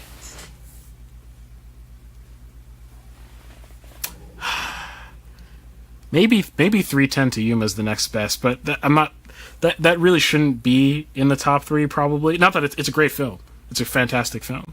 But I feel like this year was kind of not the best viewing year, I don't think. So that's what I've got for my top 3 this year. And that also reminds me that I've probably got to do the whole Oscar rush thing and and watch all the Oscar films soon, because it's getting around that time of year. And I don't know when the nominees come out, but I shall check that out when that happens. And maybe I should stop doing it, because every time it's kind of a torture. Which is sad, because I want it to be different. I mean, there's usually like 1 or 2 gems in there, which is fantastic. But then, like, you just have to wade through a sea of garbage to get to those 1 or 2 gems, and that kind of sucks. So, yeah, that's my top 3. And let's see what other people have to say. Past Lives, Oppenheimer, Killers of the Flower Moon. Oh yes, I've yet to see that. Definitely want to see that. John Wick 4, Mission Impossible, Oppenheimer. Okay.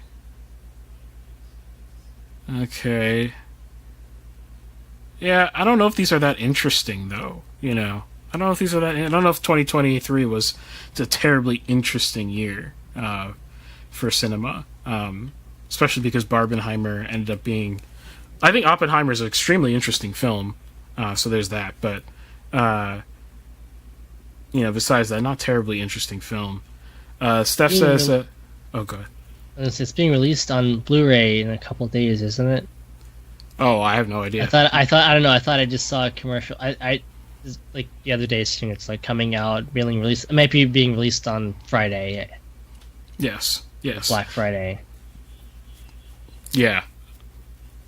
Steph says you also watch Sound of Freedom. Yeah, but I don't know if that doesn't crack the top 3 though, even though it was better than expected. So I don't know. That's my list as best as I can put it together. Let's see here. And actually, like, everything in that list actually was super old. I just realized. Not on purpose. That just happened to be the way it is. This next one I'll do is from myself. And I thought this was a super interesting question, and I didn't really think about it, so I guess I'll think about it live time. And I don't really know the answer. So the question is, how do directors maintain and improve their skill? And the description, for example, directors like PTA, Paul Thomas Anderson, Terrence Malick, Quentin Tarantino, Christopher Nolan, etc., release their films every 3 to 5 years. A musician practices their instrument every day. You usually don't hear anything between their projects from those directors I listed above. Obviously, they don't have a full set to work with every day, so how do they maintain and improve their directing muscle between projects? Thank you for your help. And that's a super interesting question, especially when you compare it. It's actually something that's come to mind before, because I haven't shot a film in a very long time. It's like a big thing. Obviously, I'm shooting all the time for work, but proper narrative, short film or feature film, and I think it's just so. Okay, let me back up and just give you my perspective as a not any of those people, not the stature of any of those people. But from my perspective, directing is not the type of thing for me that the act of directing needs to be practiced other than directing actors. And directing actors is a very specific thing because it's the only thing that you can't do that no one else does, right? You know, the only thing the director has exclusively is working with the actors, right? Like there's departments and other creatives for everything else. So cinematography, you have the cinematographers, so on and so forth. But directing actors is a very specific thing, and it's extremely difficult. And if you don't work with actors often, it's easy to forget what the life of the actors is like. And it's also hard to remember how to communicate ideas precisely, but also in a way that an actor can receive well and take note of.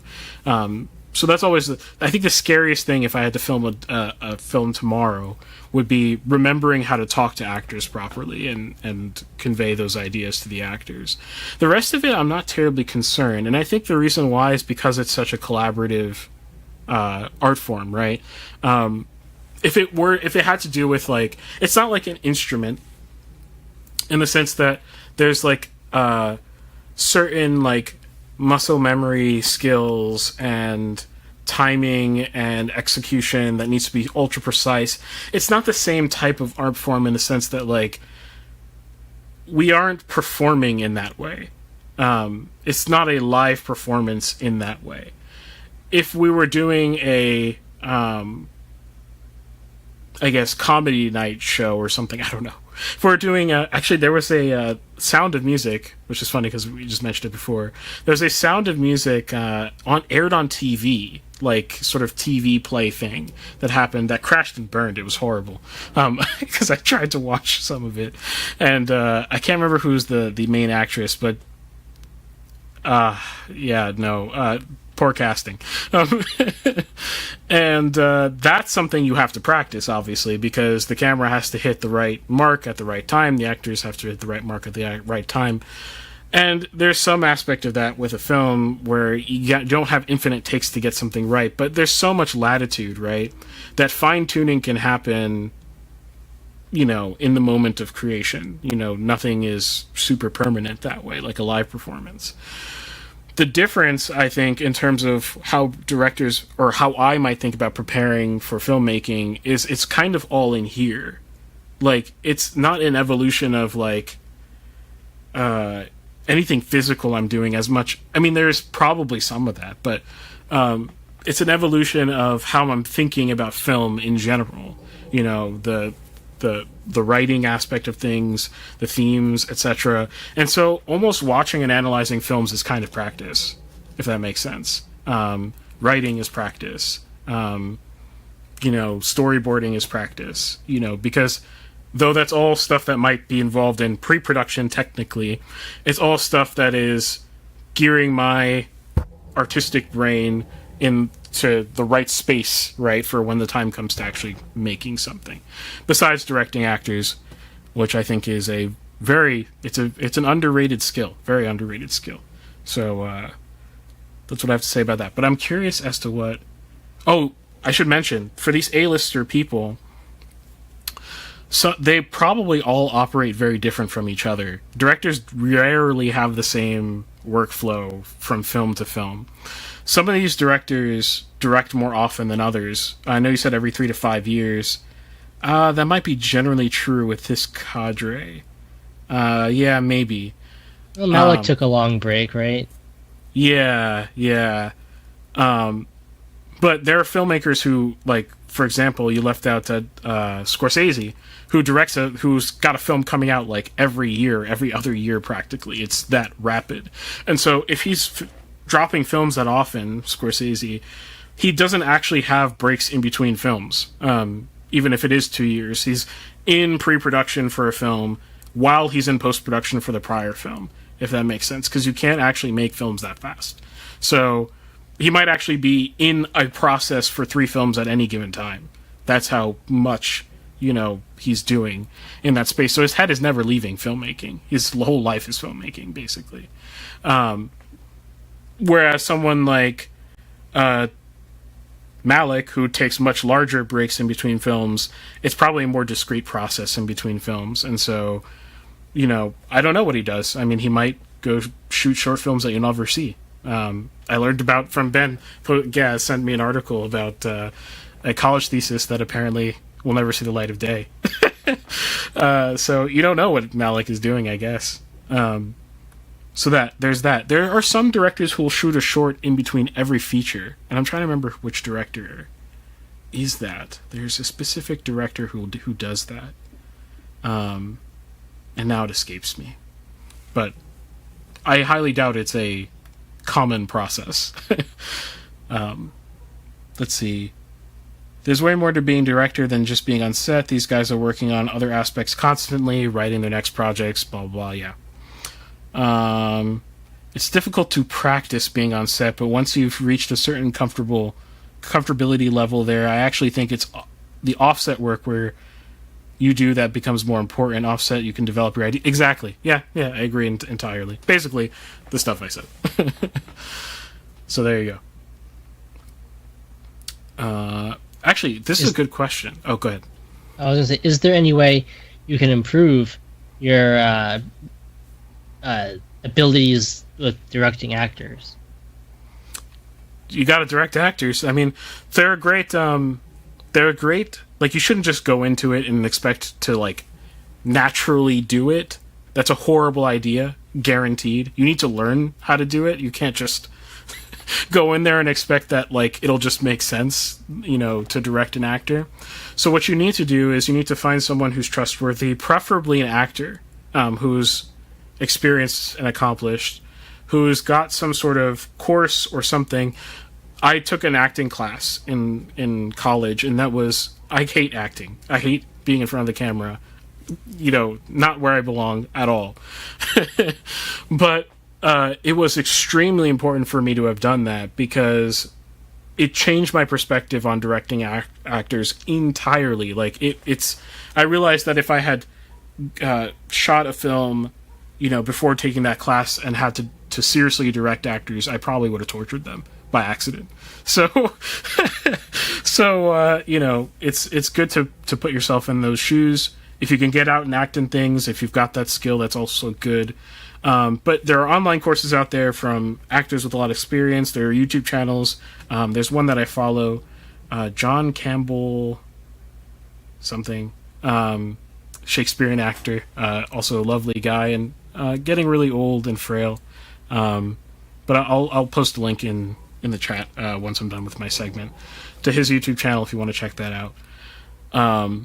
But other than learning first how to handle actors and not torture them, then after that you move on to just do it. Just like anything else, you just got to actually go ahead and do it and learn and ask your actors to give you feedback, not in the moment, not in the scene, but give you feedback, maybe after the production, or if you're doing rehearsals, during rehearsal. And always know that working with each actor is a interpersonal game, and it's not going to be the same answer for each actor, so yeah.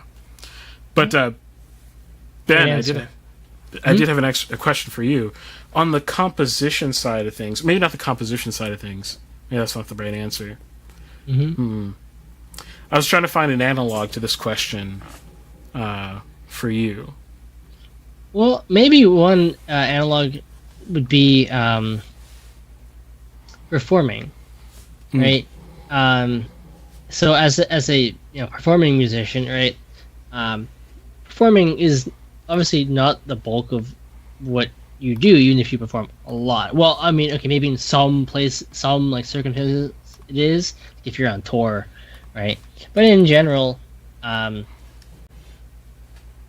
a big difference between practicing and performing, and it's something that I struggle with, and I actually don't struggle as much with performing, but I struggle in particular with certain things like auditioning, right? Because again, these are things that you don't do all the time, right? And it's a different kind of playing than playing, practicing every day. So there are things you can do to like help practice auditioning or practicing performing, and you could lots of different strategies you can apply to your daily practicing to practice these things.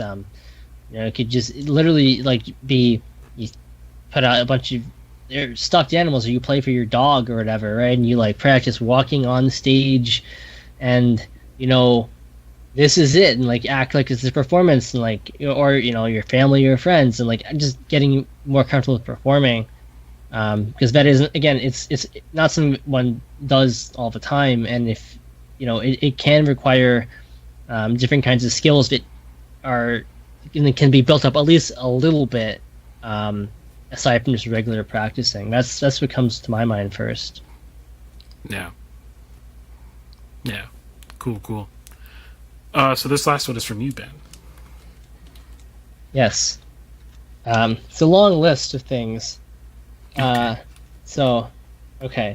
And it actually unintentionally maybe relates a little bit to what I just was saying about studying music, a broad range of music, right? This person asks, what movies are essential for someone whose goal is to become a film literate? So they give a list that they've been building over the last 4 years, and they say, to clarify, most films here are more like avatars to represent cinema movements, consolidation of techniques and things like that. Take it more as a guideline and suggestions. Also, watching a movie will not make you literate. You need to study and understand what these movies represent in the history of cinema. It's just the tip of the iceberg. And they give one note that they've restrained themselves to movies that are over 50 minutes long and only one film per director. And they give a nice long list of and no animated films. So a list of non-animated films that are over 50 minutes and only one film per director that they consider to be the films that one needs to watch and study to become literate in film. I don't know why not animated. That's kind of random, but they note it says my list lacks animation movies just because I simply don't watch many and wouldn't feel comfortable in picking essentials. Okay. Yes. Okay, that's reasonable.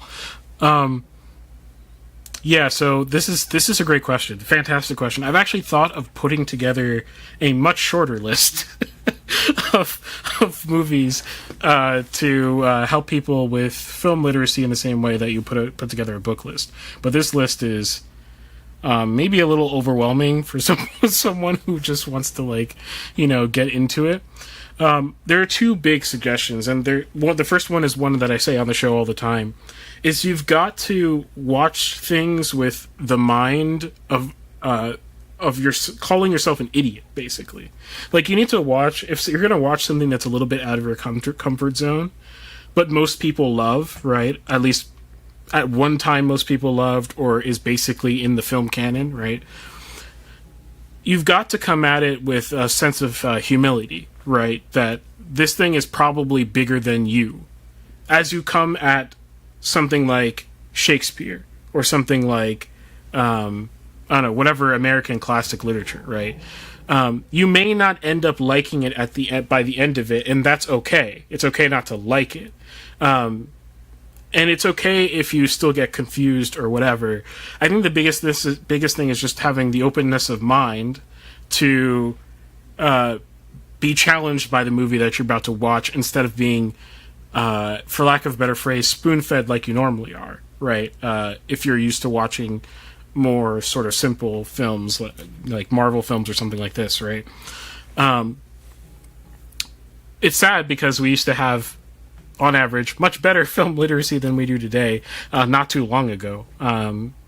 But, you can kind of deliterate, if that makes sense, just from lack of exposure. But there are a lot of people who have seen a lot of really complex films, don't even realize it, and they're kind of desensitized to how to watch those things anymore because they haven't watched something that complex in 10 years, if that makes sense.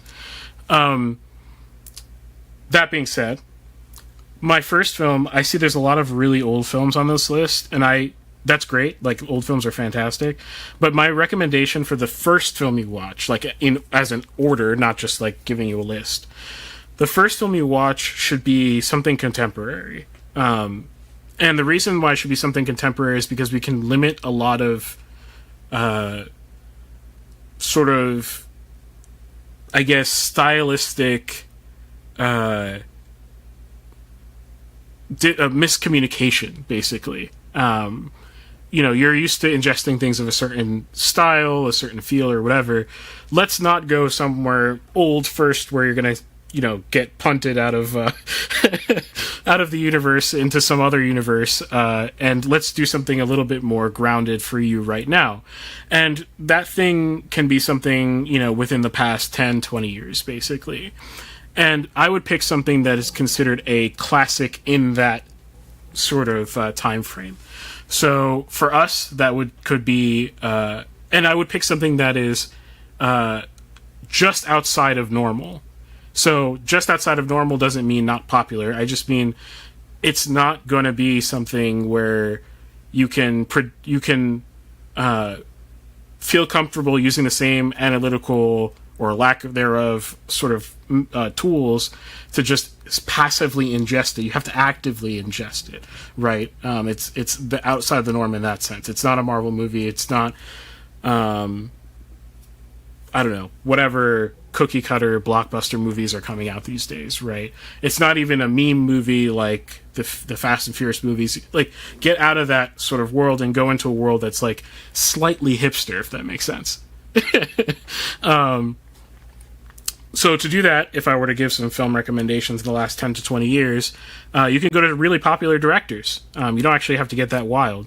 A great person who's gotten a lot of people into film via that exact route, modern films, but a little bit outside the norm, is Christopher Nolan. Got a lot of people into film. Now, I would not recommend you watch anything of the last... Don't watch anything after Inception. Or not Inception, Interstellar, rather. Watch anything from Christopher Nolan before then, simply because the later stuff can get a little bit pretentious if you're not willing to to swallow the pretension, if that makes sense. So let's move that stuff away, and then maybe go to prior Interstellar or prior Nolan. Or if you want, and you're not sensitive to cartoonish levels of violence, you can go to Quentin Tarantino, which has a very nice poppy feel to a lot of the stuff he's doing. Very familiar constructions like The Revenge Story and stuff like this, but told at a level that's like just way higher and stylistically distinct, right? So you're just kind of moving yourself just outside the norm. And that's the first film I would watch, and pick something that you think you might like. Don't pick something that might upset you. Like, don't turn yourself off to it, right? Pick something that looks fun and maybe not fun. Maybe fun is not the right word. Something that you think will click with your personality first, and go on from there. From there, I think you should make a decision as to whether you liked that experience or not, and either just go deeper into it or just keep exploring. So if you watched some Tarantino, Kai says, is Pulp Fiction or Jackie Brown too weird for that? Or are you thinking more like Inglourious?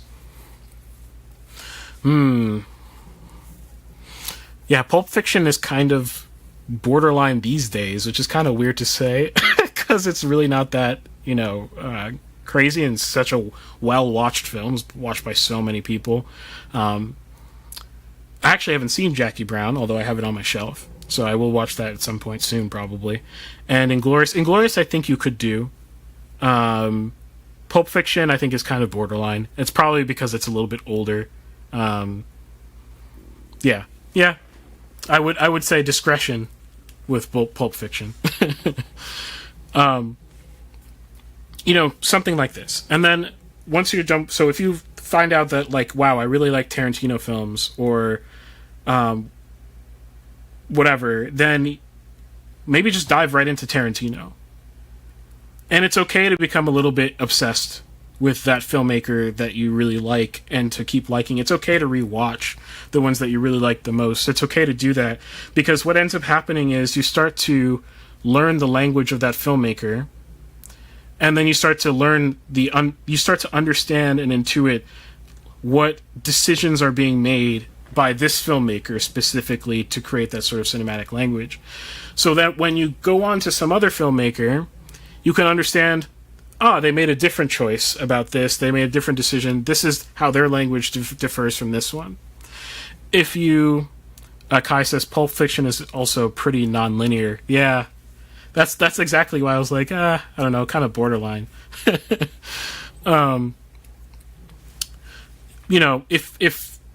Tarantino doesn't work for you, then go to David Fincher. Because David Fincher's kind of has some films in that sort of realm that's like sort of just outside of the sort of shovel popcorn movies. Kai says, is Wes Anderson too weird or the right amount of weird?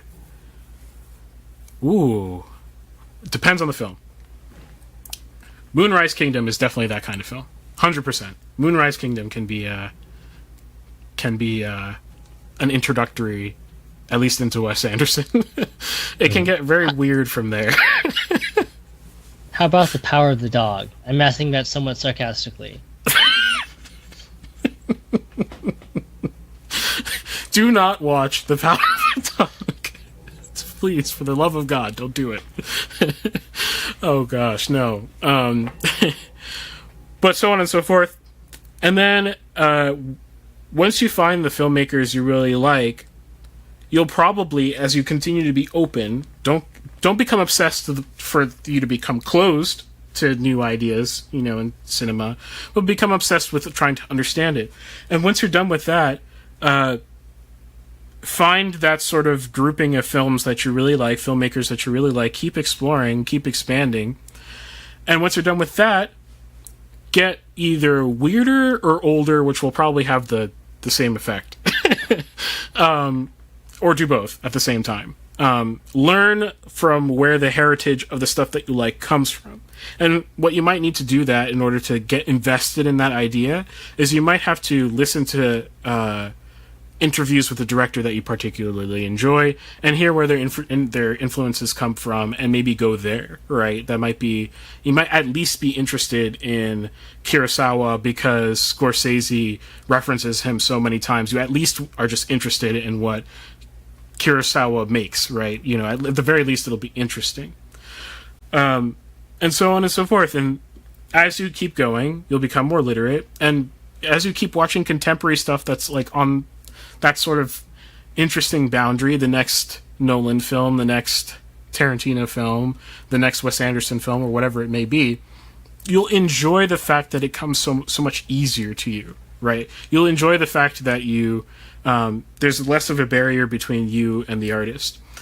And that's pretty much my thing. But if you want to get some sort of like recommendation list, or like, it's not really a list, I guess, that I'm after, is kind of like a program, I guess, okay, start with something like this, and maybe here's 10 films that might fit that definition for you.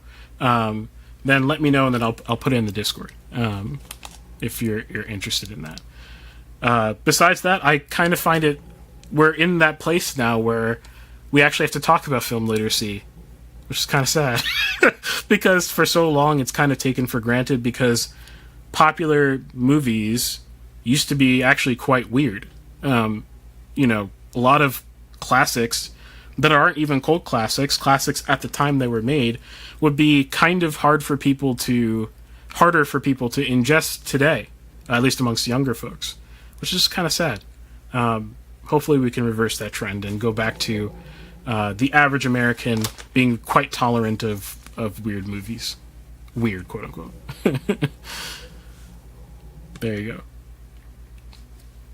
All right, I think that's the last one. So we shall go on to our last segment of the night, which is Nathan talking about battle royales. And if you enjoyed this Arguing with Reddit segment, know that you can drop your own hot takes at our Discord, link in the description to our Discord. And also know that you can join us at mixedmedia.locals.com to support the show.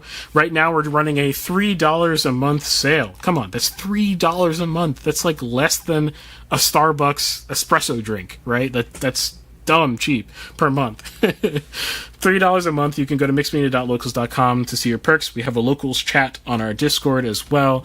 And something I didn't say in the news segment, but I'm going through a transition period with my company where I'm kind of refocusing and reorganizing it and just kind of reprioritizing things, which is actually really good for the show. And I'm kind of excited. It's probably not going to you're not going to feel it until next year, likely, as I sort of shed old projects, old customers, and kind of take on a new trajectory. And maybe I'll make an episode about that one day.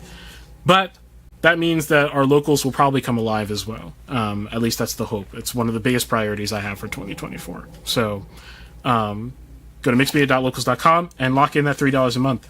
There you go. Besides that, I guess we'll go on to our next segment. And here we go. Mixed Media Gaming.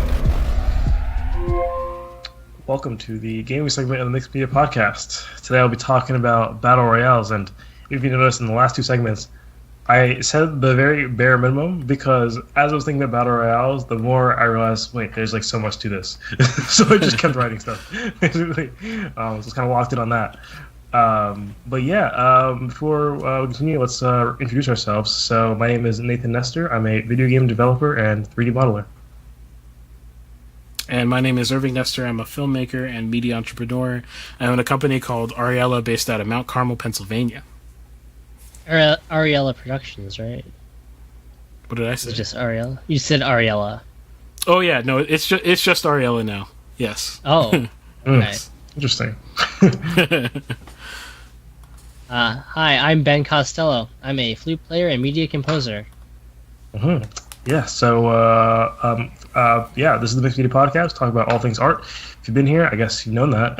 So, yeah, thank you to our supporters, local supporters, 99 Crime, Kakairos, Alex Egbert, Rob Sharma, and Post for supporting us for $5 a month on locals.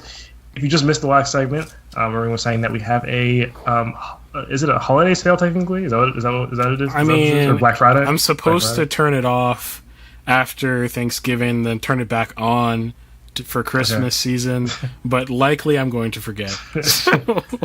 There's a Black Friday for now sale. Exactly. Or you can support us for $3 a month and get all our fancy perks. If you want to see what those perks are, you can go to mixedmediapodcast.com and click on our link to our locals, and from there you can see all the perks you get. And some of those are pretty powerful, Some of those are, us reviewing whatever content, whatever media you want us to review. You can use the live whiteboard on the right side of the screen there if you're not on an audio-only platform. And so good stuff. Anyways, so why am I talking about Battle Royales now, suddenly, in 2023? A little bit late to the party, right? Well, I don't think so, right? So there's a lot of content about Battle Royales from like 2016 to 2020-ish, and that's fine and all, but the issue is that we don't really have a sort of like, okay, let's take a big look at it after the dust has settled. All these games a lot of them have matured and have some of them don't even exist anymore. Wait, you might want to explain what a Battle Royale is for our non-gaming audience. Okay, well, you have a Discord audience member, by the way. Welcome to the chat. But yeah, sorry, just noticed that randomly. He's gone. Okay, cool. Maybe I scared him away. I think that was Alex. Oh, okay. Yeah. So, what is a battle royale? So, the term battle royale originates in a book, actually. At least as far as I'm aware, I think it's as far back as it goes. There's a book called Battle Royale, and later there's a film called Battle Royale. I don't know if the film was Japanese. I don't know if the book is as well, but the film is based off the book. And actually, I'm not sure if the book is called Battle Royale, or if it's just like that the slang in it called Battle Royale. I'm not actually sure. But regardless, there's a book and there's a movie called Battle Royale. And I have never read the book or watched the movie, so I actually don't even know. I don't know like what it's about. But we have a video game genre now named after the movie or book, I suppose, Battle Royale. So what is that? Well, there are some. I think battle royale is one of the genres where you can actually kind of clearly define it, unlike a lot of other video game genres. So, first of all, it is competitive, right? So it is a player versus player thing, right? It's a typical. I guess you don't need other humans. You can play against AI, I guess, but that's not very typical. You play against other players, and you play in some large-scale map typically. And you have what is, referred to by different names in different games. I'll call it the zone, okay? You have this thing called the zone. And it's this circle, usually a circle. It can be, I guess, any shape you want it to be. It's a circle that shrinks. It's a circle that encapsulates the entire map at first, but shrinks over time. Now, the circle can manifest itself in many different visual ways. Sometimes it's like it's a literal like dome. Sometimes it's almost like a cylinder type thing. You could always go through it, and that's the zone separates you from essentially the safe zone, which is the inside that circle, and say the danger zone, which is outside that circle. When you're inside the circle, you're all safe. Nothing will, you're all good. When you're outside that circle, your character takes damage. Your character has a certain amount of HP, health points, and that goes down as long as you're outside of the zone. So the longer you're outside of the zone, the closer you are to ultimately dying, essentially. So you don't want to be outside the zone. You want to be inside the zone. So why? Well, what is the hard part about being in the zone? Is that there are a whole bunch of other players who would like you to not be in the zone, because the point of the game is to be the last person standing. So or the last team standing, considering many battle royales have a team component to them. So it might be like a team of 4, for example, and so you might be one of the last team or person standing, and. These games are all first-person shooters. Well, actually, I'll talk about one example that's not that. But these games are typically first-person shooters or third-person shooters, or a combination of both, where you can switch. So you end up usually. Actually, there are 2 cases where it's not the case. Actually, in my my list of games I'll talk about, where you try to shoot people essentially in first-person shooter fashion in order for them to not to lose the game, right? And so the zone closing as an interesting element to it, right, where players get closer and closer to each other, and the games typically have a large number of players. Some of them have up to like 100 players starting out, and as the zone shrinks, obviously players are going to get eliminated over time. And so the zone shrinking actually makes it so that the map scales nicely, because it'd be bad if you had a huge map and you had like 2 players left, and it's like, where's the other person? I don't know. Oftentimes the maps can get so small that it becomes very, very personal. You kind of have to be in each other's face all the time, type thing. So, yeah, did I explain that well? Is that you got the general concept? Mm-hmm. Okay, so yeah, that is a first-person shooter. Alex Egbert says, I'd like to see games use more emergent consequences for being out of zone than just DOT. To keep it interesting, I guess. Out of the zone is where the zombies are at. Okay. Yeah, I don't know, Irving, if you remember this. There was a game idea we had a long time ago called The Thin Blue Line. Do you remember that? Yes, I do. I do remember that. Yes. By the way, I thought about that more.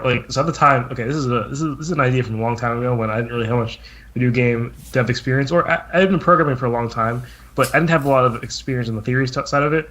And I was thinking about it, a lot of things we were doing they wouldn't have worked well. I'm sure. Quite honest. But I remember there was a component of it where I think there was maybe a timer or something. It was essentially a cops versus robbers or cops versus criminal type game.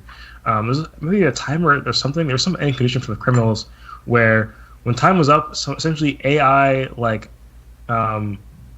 sort of special units would spawn, like say a SWAT team or something like that would spawn, and essentially it would make the game unwinnable for the players because the SWAT team would be so good, But I remember part of the idea was like, okay, technically though, the SWAT team wouldn't kill you immediately, right? Because they don't just like insta kill you, right? So with some skill, you can actually delay your inevitable demise, and you can maybe pull off a clutch moment where you can in the last second effort you can, I forget what the win condition it was, but you can win the game or whatever, right? That would be interesting for like a battle royale thing where you're out of the zone or something, and it's like, oh well, now enemies just kind of spawn, That's what the zombies just reminded me of, but yeah, that'd be cool. But every battle royale I'm going to mention today they just take damage. I'm not aware of any other battle royale that does anything different, actually. So, yeah. There are a lot of battle royales that I won't talk about that are very prominent. So the first battle royale that ever caught my attention before battle royales were a big thing was the culling. Probably a lot of people never heard of it. Unfortunately, the culling was there was also the DayZ battle royale mod, which I suppose was a big thing too. But that was I would consider that big battle royale craze of 2016 or whatever it was. So that's what I remember was the start of it though, was DayZ actually. Yeah, DayZ Battle Royale. So DayZ Battle Royale actually, evolved into H1Z1, essentially. Not that literally. It wasn't what the devs of DayZ called. I can't remember. Can't remember their names, but it was a different developer who recruited one of the modders who was making DayZ Battle Royale. To work for H1Z1. I think H1Z1 was actually published by Sony, I think, which is interesting. And H1Z1 is a weird case of a game because it has like 9,000 different names. It's also called Z1 Battle Royale. There's also H1Z1 King of the Kill. Because H1Z1, essentially what happened was, H1Z1 was originally a survival game, I believe, and then they split it off into a survival game and then a Battle Royale game. And so then they called the Battle Royale game H1Z1 King of the Kill. And then they renamed it to H1Z1, I think. Then they renamed it to Z1 Battle Royale, I think, or something like that. I don't know, something weird. But I haven't played it, essentially, is what I'm saying. So DayZ Battle Royale and H1Z1 I know are considered classics, so I haven't played them. Also haven't played The Culling, which is a game I really want to play. It's a lot more interesting in the game, I think. There was a Culling 2, which apparently fell flat. I don't know much about that. But The Culling, it was actually, the theme was sort of like a game show. It was very like Hunger Games-like. That was like definitely the vibe. It was Hunger Games. And you fought with there's a lot of like melee weapons, a lot of like traps you have to make and stuff like that, so that was kind of cool. I don't remember if there were actually guns. I know there was a bow. I remember that. There's a lot of melee combat for sure. That was an interesting concept to me. But unfortunately, I never got a shot to play it. I've also never played Call of Duty Warzone 2 because the second one does not work for some reason. It just crashes, so that's wonderful. AAA game, by the way. Can't even play it. I haven't played a lot of the mobile battle royales, so I haven't played Apex Legends Mobile, I haven't played COD Mobile and whatever. I played Rules of Survival, which was like one of the earlier battle royales that came out, not affiliated with any PC battle royale game. Or sorry, it was one of the earlier mobile battle royale games that came out. I won't be putting that on the list. I won't really be talking about that much. A lot of the mobile battle royales are very similar. A lot of them are made by Tencent, so maybe that's why. I don't know. They often feel reskinned versions of each other. But and I haven't played PUBG either. PlayerUnknown's Battlegrounds. PlayerUnknown's Battlegrounds is actually also an evolution from DayZ. So it went from DayZ Battle Royale to H1Z1 to PUBG. So PUBG was made by, I believe, one of the modders for DayZ Battle Royale who worked on H1Z1. As well. And a fun fact, actually, I don't know if I ever said this in a news segment. So, the name PlayerUnknown's Battleground sounds like awful, right? It's a mouthful. I'm like, what does it even mean? What it means is that the developer, he went by the name PlayerUnknown, right? So just PlayerUnknown's Battleground, right? Now, they changed the name, so it's fine because at least you can call it PUBG, right? It wasn't like the biggest, it wasn't the biggest deal ever. Then they changed the name to PUBG Battlegrounds. That is the official name of PlayerUnknown. What was PlayerUnknown's Battlegrounds is PUBG Battlegrounds. So which is obviously if you were write it out, it's PlayerUnknown's Battlegrounds : Battlegrounds. The reason why I did this is because they decided to have what they can call the PUBG universe, where there'll be multiple games in the PUBG series. Whoa, there's a universe. So one of the aspects of the universe is PUBG : Battlegrounds. It's called Battlegrounds, but they called the whole thing PUBG for some reason. I don't know why. It's absolutely okay. Insane. Alex Akbar says, "Isn't PUBG the one you have to sideload?" If you're talking about on Android, I actually have no idea. I'm surprised if you couldn't just get it. I'm not sure why you wouldn't be able to just get it. There was a time when you couldn't get Fortnite. That was the thing. I wonder we can get PUBG on an iPhone too, and you can't sideload on iPhones. So I would assume that'd be possible. PUBG was a variant of DayZ, not quite like literally like it doesn't. It is made by the same person, yes. Made by the same person as DayZ Battle Royale, not like DayZ the original survival game thing. Is this Realm Royale? What are we looking at right here? No, it's not Realm Royale. That's PUBG. PUBG, yeah. That's PUBG Mobile. Yeah. Alex said, "Yeah, I thought they had some spat with Google over the Play Store. Interesting. I am not aware of that actually. All I know is about the Fortnite thing that was going on there. But yeah, so I won't be talking about any of those games. I haven't played them. I won't be talking about mobile ones because that would add a lot to them. And I don't remember many of them, to be honest. A lot of them are very samey. So, yeah. So I'm going to go in order from worst to best. So can anyone guess what I think the worst Battle Royale is?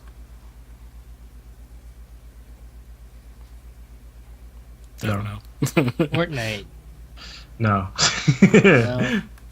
It is something that no one would ever guess. It is Forza Horizon 4. A racing game? Forza, yeah, Forza is a racing game. Horizon 4 had a Battle Royale mode in it. And I am including every single Battle Royale I have played in every form, okay? So, at least some of them I literally can't remember the names of. There's one specifically I can't remember the name of. I played actually not that long ago. I could not find it, so I don't know what it's called. So I'm skipping that one, and I haven't played it that long anyways. But you may be asking, Nathan, didn't you describe a Battle Royale as like a shooter? Where you like attack people and you're the last one standing? How do you do that with cars? You don't. That's how. It's not built for cars, and so it's bad. So that's the issue. So how it works is, yes, there's a zone. You spawn in some starting car. Oh, we have the video up, actually. That's quick. You spawn in some starting car. The starting car will not be a fast car. It'll be some relatively slow car. You're in an open world map. And what you do is you go around looking for these stations that give you essentially upgraded cars. You just stay on the station for like 3 seconds, and it just gives you a better car. And so how do you eliminate people? It's not like you ram them or anything like that. No. What happens is you go next to people and you can force them to race you, essentially, is what happens, right? So you essentially go next to them, press a button, and now you're in a race with them, and whoever gets to the end wins. And it's kind of cool because like the concept is okay. Like I can see how someone thought like that was a good idea, but they should have shut that down immediately. Like wait, there's like problems here, okay? Because how it works, right, is it gives you a random waypoint to go to, or maybe I don't know if it's literally random. Maybe there's certain select spots to go to. You race there pretty much. And it's open world, so it's kind of cool. Like have a dynamic racetrack, right? Basically, anywhere, right? It's like, and you get there by any means necessary. So if you want to take the road, take the roads. If you want to go through the forest and hope you don't hit a tree, you can do that too. This person hit a tree, so maybe they should take the roads. Yeah, you can do it however you want. Now, the issue with this is racing is so dependent on the car you have. If your car is just worse, you just lose. Like it's just quite simple. You could be the best racer in the world, it doesn't matter. If your car is 20 miles per hour slower on top speed, you're just losing. There's no way. Unless the person gets into a catastrophic incident or something, it's just not going to work out. Also, sometimes what would happen is you challenge someone who's not facing the same direction as you, and then they might have a head start. You might have a head start because the waypoint is just like in some direction, right? And it just depends on where you're facing, right? It would be nice if, I don't know, like it just. Like I know this wouldn't make any sense, but if it just could like auto rotate you towards the spot or something, like immediately, that would be preferable because it just feels dumb when it's like this person has like a 3-second head start just because bad luck, or you have a 3-second head start because of good luck, I guess. So yeah, I can see how someone thought that was a cool concept, but no, yeah, that's not it was not. Also, the thing is like if you have a better car, you can so easily prey on other cars who are weaker. Because you're faster than them, you can chase them to challenge them, right? Because you see a car is better than you, like, oh, let me get away from that. I don't want to get in a fight with that car, But like, you don't really have that much of an opportunity to leave, like you're just slower. That's the main issue. So, yeah, it was interesting, a couple of rounds, and then after that, I was like, wow, this is fundamentally a bad idea. And I should say, actually, I think battle royales as a concept are already like kind of a weak idea, because. Of the fact that you end up spending a lot of time oftentimes, and some of these battle royales have kind of solved this issue, but you end up walking around the map. Well, you have to give the player something to do, Like a lot of times you just end up, I also say that a big part of battle royales is sort of leading up, right? So sometimes you start with no weapons, or you start with very primitive weapons depending on the game. And you're trying to get better weapon and armors, or some games have abilities and whatever it is. You're trying to power up your character pretty much so that you're better equipped for the next fight, right? And yeah, there are certain games we'll talk about where you do get into this sort of situation where some people just have better gear than other players, and they're able to win battles that way. But typically, in most of the battle royales, they do pretty well, and it more just sways the battle, Unless you're really outmatched, you really just have, I don't know, like horrendous luck or something. I don't know, in finding loot. But typically, it's not like a huge difference like with cars, where it's like a tier in cars in this game can be a big difference. So yeah, that is Forza Horizon 4. So yeah, next on the list is Ring of Elysium, game that not many people also probably have heard of. Ring of Elysium, I would consider, is the essentially bare minimum battle royale. It is just a battle royale, and it is nothing more really. It feels like you're playing kind of a fancier mobile battle royale. Actually, it's like a little bit just a better battle royale compared to a mobile game. There really isn't much to say about it. You do the things I described, and that is more or less all there is to it. I'm actually just going to blow past it like that. There's really nothing to say about it. It's quite simple. It's not particularly graphically pleasing. It once again looks slightly better than a mobile game. Has some interesting movement options, I suppose. There are grappling hooks that you can use to travel pretty far. There are snowboards actually, because the game takes place in a sort of like, I think the idea is there's a blizzard. I think the zone might be a blizzard actually in that game. I'm not sure. The zone is always an interesting thing because thematically, how are you going to make it work? If it's not like some sort of magical thing, right? Like, what is the zone that's damaging you? In this case, I guess they chose a blizzard, which once again, it doesn't really make much sense that like. Whoa! There was some teleport, like some magical movement happening. Oh. Oh, I think it's a grapple hook. Okay. Oh yeah, he has the grapple hook. Yes, yeah. Okay. That character, by the way, the grapple hook is just the best one by far. It's just such a useful ability. I don't understand why the rest of them exist. So. And Alex Expert posted an article, seems to say, PUBG removed from app stores, Play Store, PUBG removed from app stores, Play Store, but lives on in computers in India. Here's why. Okay, interesting. The PUBG mobile app is no longer available on Google Play and App Store, following India's ban on 118 Chinese origin apps.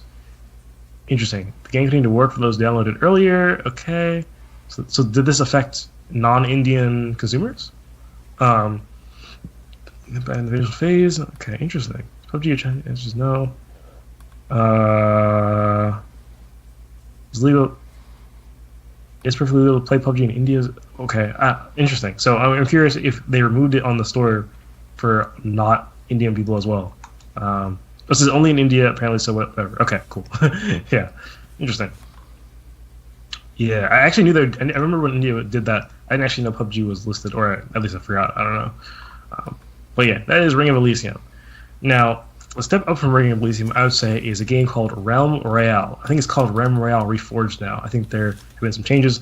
I should say that, obviously I am reviewing these things from the perspective of the last time I played them, so if there have been some recent changes, then I just don't know. So, it's kind of tough. With Realm Royale, Realm Royale is published by Hi-Rez. I can't remember the studio who made it, but the reason I mention that is because it's, I don't know if it's made by the same people, but at least Hi-Rez has published Paladins, and Realm Royale is a Paladins spin-off. It actually was originally called Paladins Battlegrounds.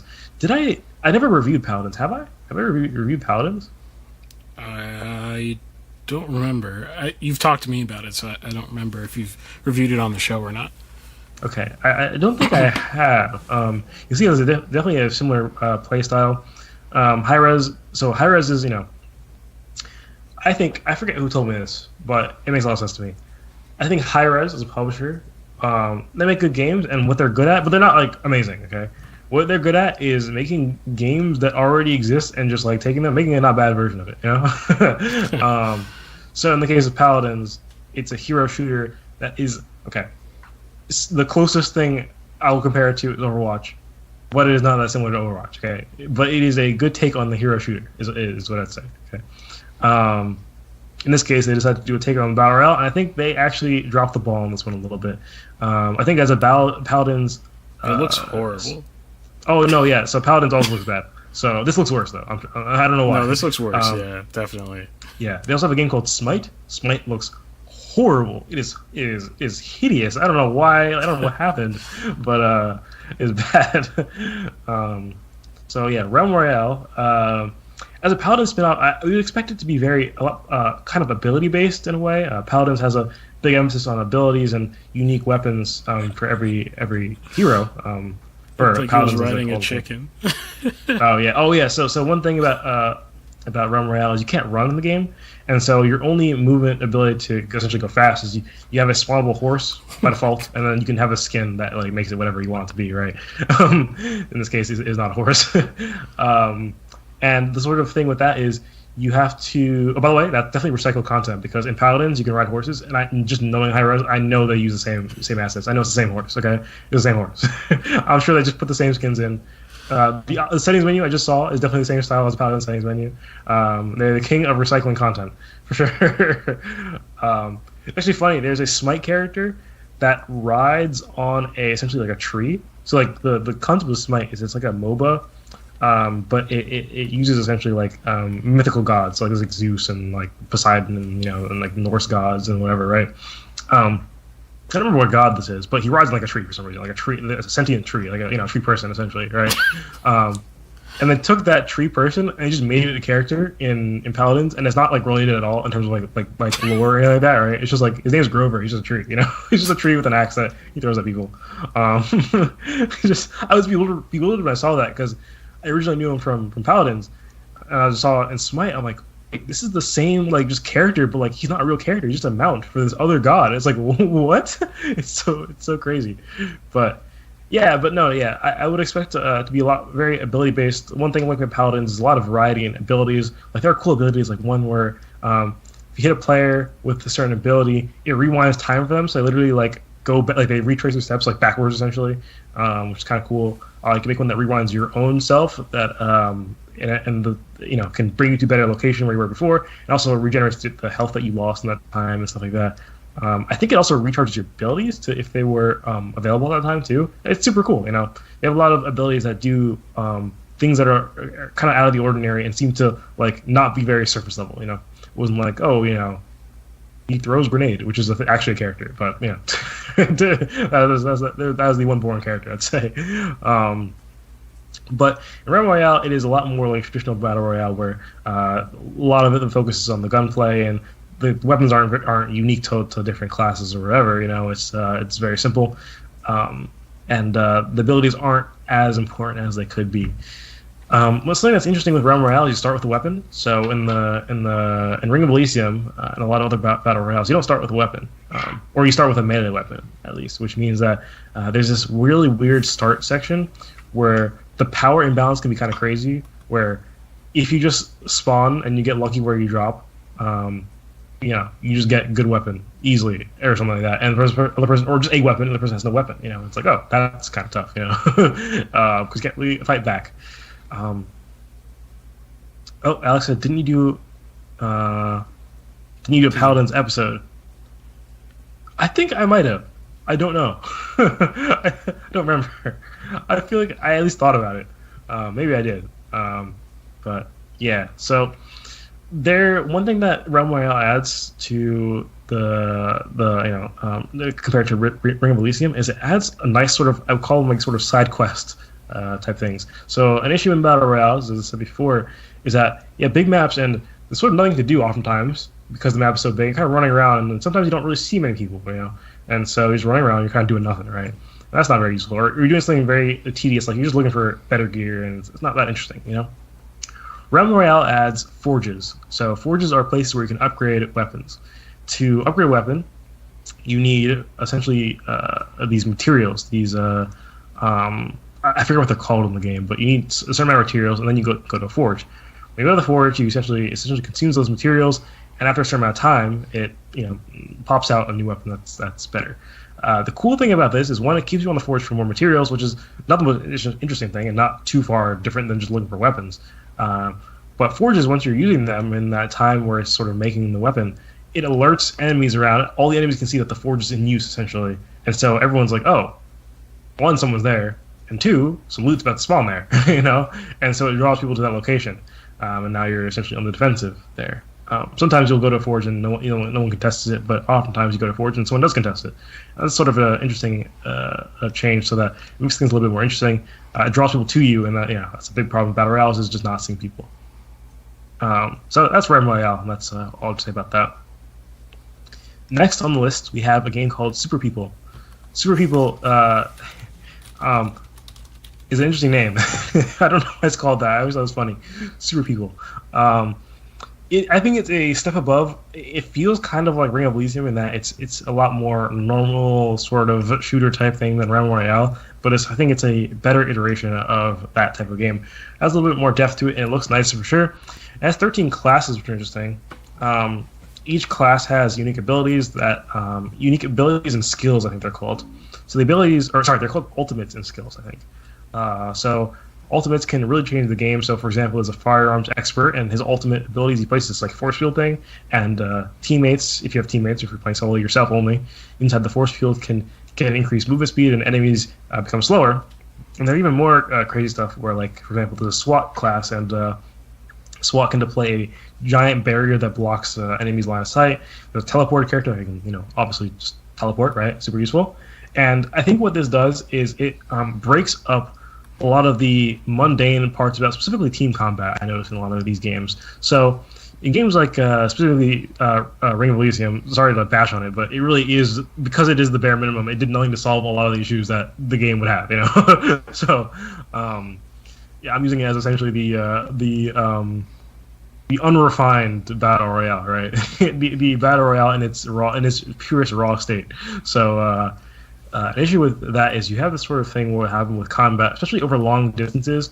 People will just kind of shoot at each other, and no one wants to advance because that's just deadly. Typically, who wants to leave cover to advance? Ends up being a little bit slow, or people will just get impatient and will just run at people, but that's not very advantageous, right? That's not good. You've left your cover and stuff like that. Super People has these abilities, these ultimates that allow you to essentially push up, but to actually apply pressure in a way that's not all too risky and actually can give you the upper hand. Or, for example, there's one character that can drop I think it's called a nuclear bomb in the game. I feel like it's called that, but it's not. It's just a small bomb. So I don't know why it's called that. But if you deploy one on an area where enemies are encamped, right, they have to leave, right? So that actually disincentivizes staying still. Same with a lot of these abilities, right? A lot of it is positioning. So if you use an ability that you're assuming that you can use it to weed out other players from a position because that either threatens their position or makes their position disadvantageous. So the addition of classes with ultimates is really nice. It also has these sort of forge-like side quests too, which are different but still meaningful. There are these red, green, and blue capsules you find around, and each class has different skills that they can level up during the game. So some of them might increase your movement speed, for example. I think one of them is like increased speed while you're crouching or something like that. Every class does better with a certain type of weapon, and so some skills are dedicated to maybe accuracy with the weapon or something like that, right, or damage or something. And with these red, green, and blue capsules, you can essentially level up certain skills, so you can get extra increase on movement speed or while you're crouching or whatever it is, or extra headshot damage. So those are kind of like the powerful things you're scavenging around in the game, even in the late game, So, and there are a lot of skills, so it takes time to fully level everything up. The one thing that's awful about this game is the poor performance. I don't know if they fixed it since, but the reason why I stopped playing the game is because it would run fine sometimes, and you get into a new match, and it was just unplayable. It was awful. It was just like, you're playing at 20 FPS for some reason randomly after playing at 60 FPS a moment ago, Not a situational thing where it's like, you're looking at some very complex geometry, which would be a crazy difference if you drop 40 frames per second from that. But it does not matter what you're doing. It's just you just randomly drop frames in certain matches. So, that was kind of awful. But it is also a more traditional type of battle royale that improves a little bit on the stuff. All right, next on the list, we have a very not traditional battle royale, and probably the least traditional aside from maybe Forza Horizon 4.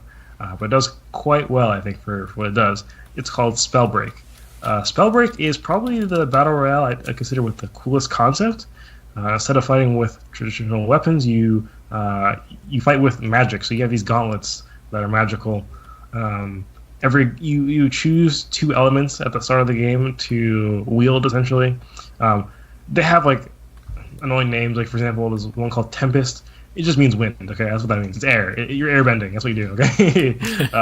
There's fire. It's not called fire. There's earth. It's not called earth. There's water. It's not called water. There's electricity. I think it's called conduit. And then there's there's toxicologist is what it's called, which is like essentially poison. So you have 6 different elements to wield. I think I said all of them. And the cool part about it is that, you can select 2 when that changes your playstyle. You start with a gauntlet, and your attack changes essentially depending on what element you pick. If you pick, for example, electricity, probably the simplest one, it just shoots out little bolts of electricity, nothing too fancy. If you choose the toxicologist, you shoot out a little like spray of poison, which I think will even stay on the ground and poison enemies. The cool thing is you have these abilities. Every element has 2 abilities, so you have 2 normal abilities, and so you have 4 abilities total. Now, when you use these abilities, for example, one of these abilities is the toxicologist can deploy a poison cloud, right? And the cool thing is that you can have elements that synergize. So if you have a toxic cloud and you also happen to have the conduit gauntlet, you can shoot with electricity to make it explode. And so if you have 6 elements, right, and you have 2 abilities per element, you have 12 different abilities, and essentially have a lot of different things you mix and match, right? It's a lot of combinations of things. Some things don't interact with each other. A lot of things do. So Tempest can deploy a tornado, which does no damage by default. It just moves players. And then you can hit with electricity, once again, to make it into a thunderstorm, or hit with fire to make it into a fire tornado. I don't know if poison will make it into a poison tornado. I'm not actually sure about that. I'm missing. I think I'm missing the. Sorry, there's no water. There's no water one. It's ice. That's what it is. Ice. Because I know you can deploy ice, so you can actually glide down, and you can use fire to melt it, so to burn your trail essentially. So yeah, there are a lot of cool synergizing things that go on with it. It is, to its detriment, actually. There is so much almost depth to it. The skill ceiling is really high, and it's really hostile for new players. It is just it's really hard when you're playing, and some dude is just coming at you with he knows every combination. He's using your own things against you. You're using your abilities. Like, no, I can spin those around. To advantage me. It is kind of awful. He plays the firewall, and he throws a boulder through it, and that boulder is now a flaming fireball. It's coming at you now. So it's certainly interesting in the way things can evolve, and the emergent gameplay you can get just some really simple, just 2 abilities per gauntlet, right? There's nothing complicated about that. That's all it is, at the core of it, but can lead to so much so much difference in gameplay. But yeah, it is really, really, really hard to play as a new player, and that is probably my biggest gripe with it, and the reason why I stopped playing it at some point, because I was like, it's just awful. It's too hard. There was talks about adding a ranked mode to it. Unfortunately, the game actually shut down somewhat recently, so I don't know if they ever actually got to doing that. I remember they added a mode at some point that was essentially a capture the point mode, which I thought was a bit more bearable.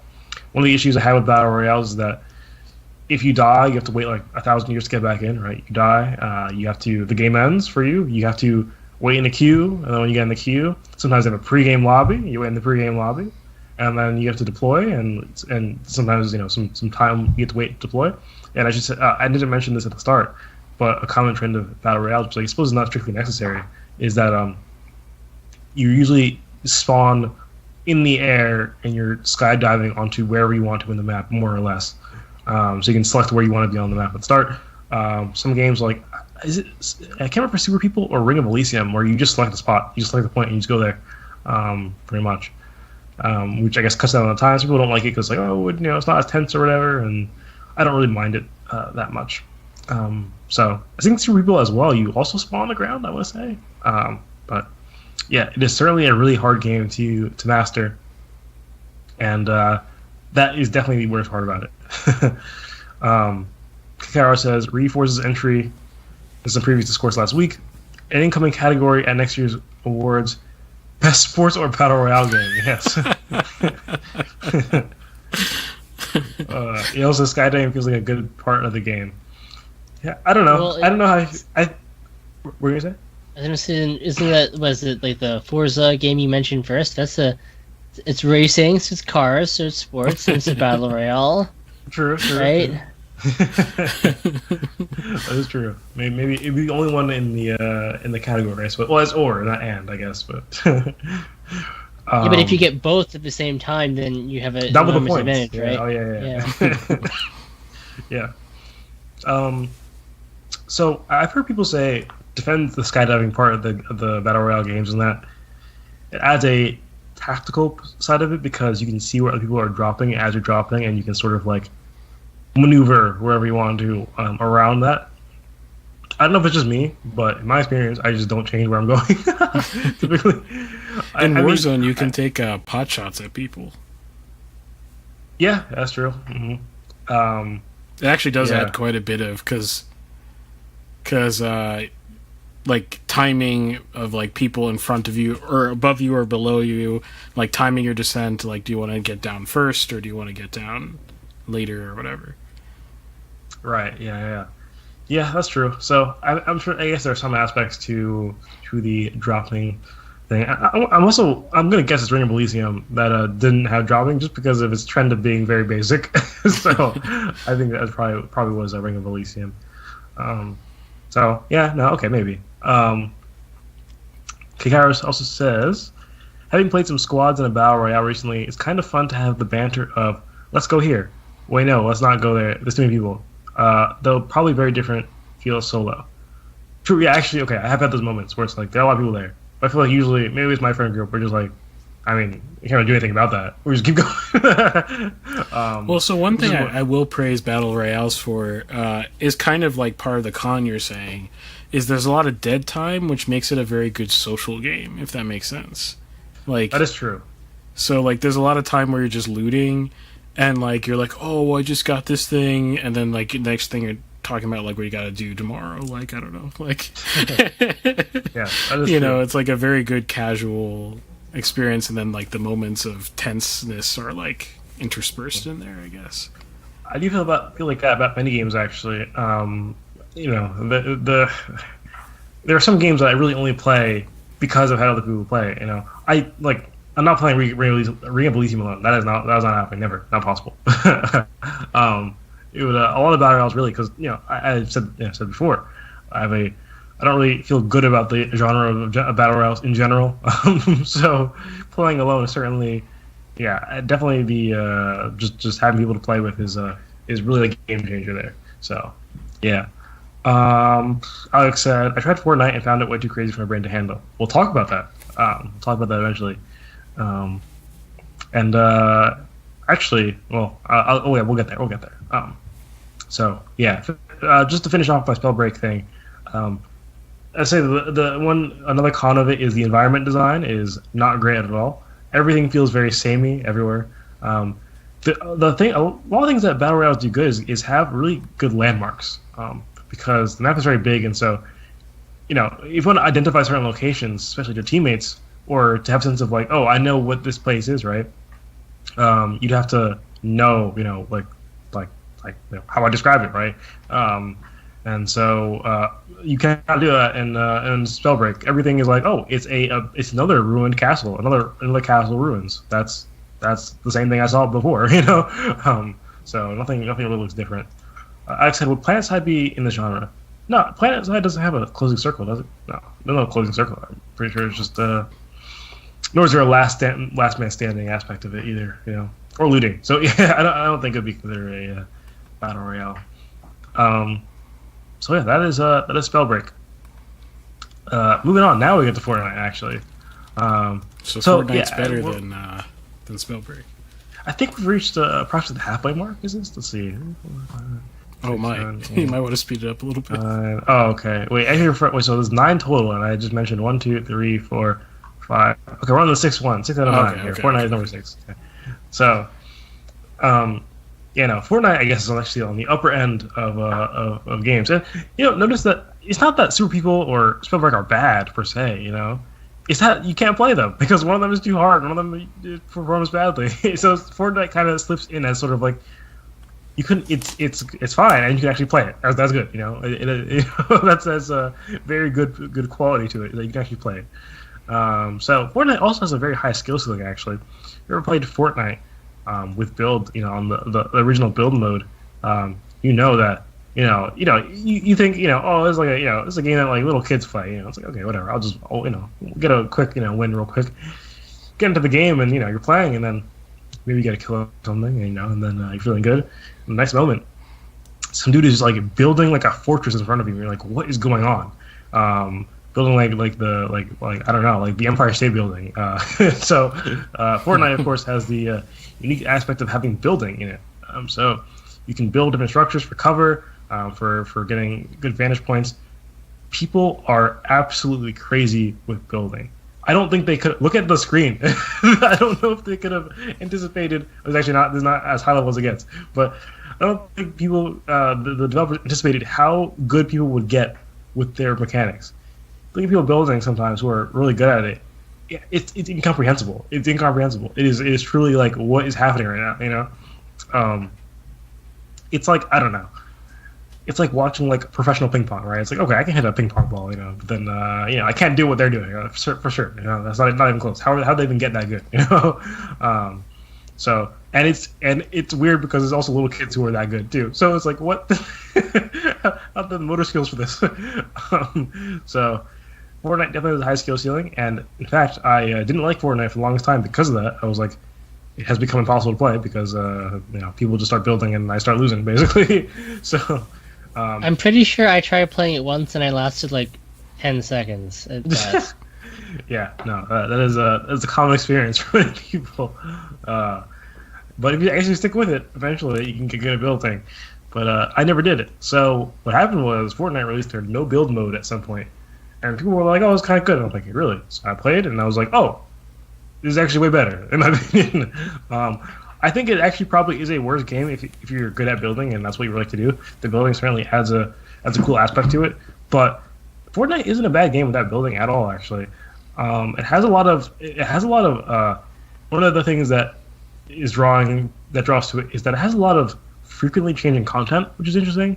I remember there's a time, for example, when they're going through like there was like a lightsaber you could pick up, right? And lightsaber was overpowered for sure. Like you get the lightsaber, it's like, okay, well, I win, I suppose. You know, you can block shots and you can just walk towards people and they just die, basically. And there was one time where they had dude, I don't know what's going on the screen right now. It is insane. Yeah, that's I feel like they've built a whole map like in their combat, if that makes sense. Well, yeah, they have. It's a whole. Oh. You know what I mean? Like they built like a map, like that they're fighting with it. Yeah. He's absolutely insane. So, as you can see, I was saying he's building a fortress basically, right? He's building the Empire State Building right there. You know, Didn't they also like? I think it was Fortnite that had the like collaboration with Star Wars, like right, like the actual Palpatine's actual like the actual broadcast basically like. We got the at the beginning of the Rise of Skywalker. Like we got the message that somehow Palpatine returned, but the actual message is in the game. Was in the game Fortnite. Oh, so okay, Fortnite is there's the whole meme about Fortnite being quote unquote the most ambitious crossover ever, which is really funny to me because there are tons of these sort of events and these crossovers with various other pieces of media like Star Wars, for example. I would not be surprised. I think there was a Travis Scott concert in Fortnite. I have no idea how that worked. It sounds very strange to me, but it was a long time ago. I'm pretty sure. Yeah, literally, the like message was in Fortnite. Mm. So literally like a part of this series of Star Wars is in Fortnite. Like it's not in the actual Star Wars series. Like, if you want to actually hear Palpatine's message announcing that he had returned somehow, you have to play Fortnite. Yeah, I mean that's how I do it. That is it is bizarre. It is bizarre for sure. It has become such a cultural phenomenon. It's crazy. I don't know. It's also like it's interesting because Fortnite was not meant to be a battle royale originally. Fortnite was not a battle royale originally. I don't remember what type of game it was, but it had building in it. And then when the battle royale craze started in like 2016.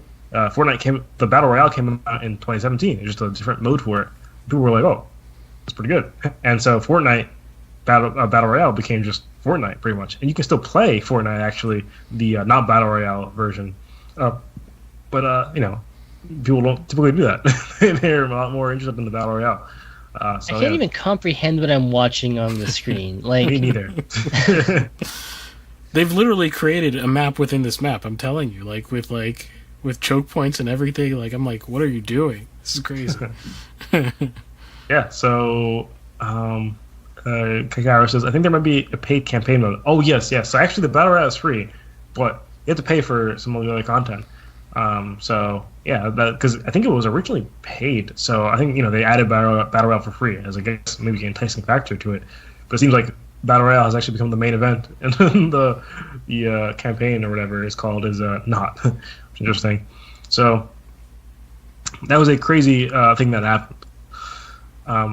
So they added Fortnite no build mode, and Fortnite no build is really easy. I don't know what happened. I don't know how the player base decided that maybe they all focused on building and no gunplay, because it just became so easy. I don't know what happened, but it was probably the easiest battle royale I've ever played, which is such a difference from the build mode being maybe I don't know if it's the hardest. Spellbreak is really hard. I think it probably was the hardest, because Spellbreak, at least, it doesn't require really advanced motor skills. It doesn't require this level of memorization of setups and stuff like that.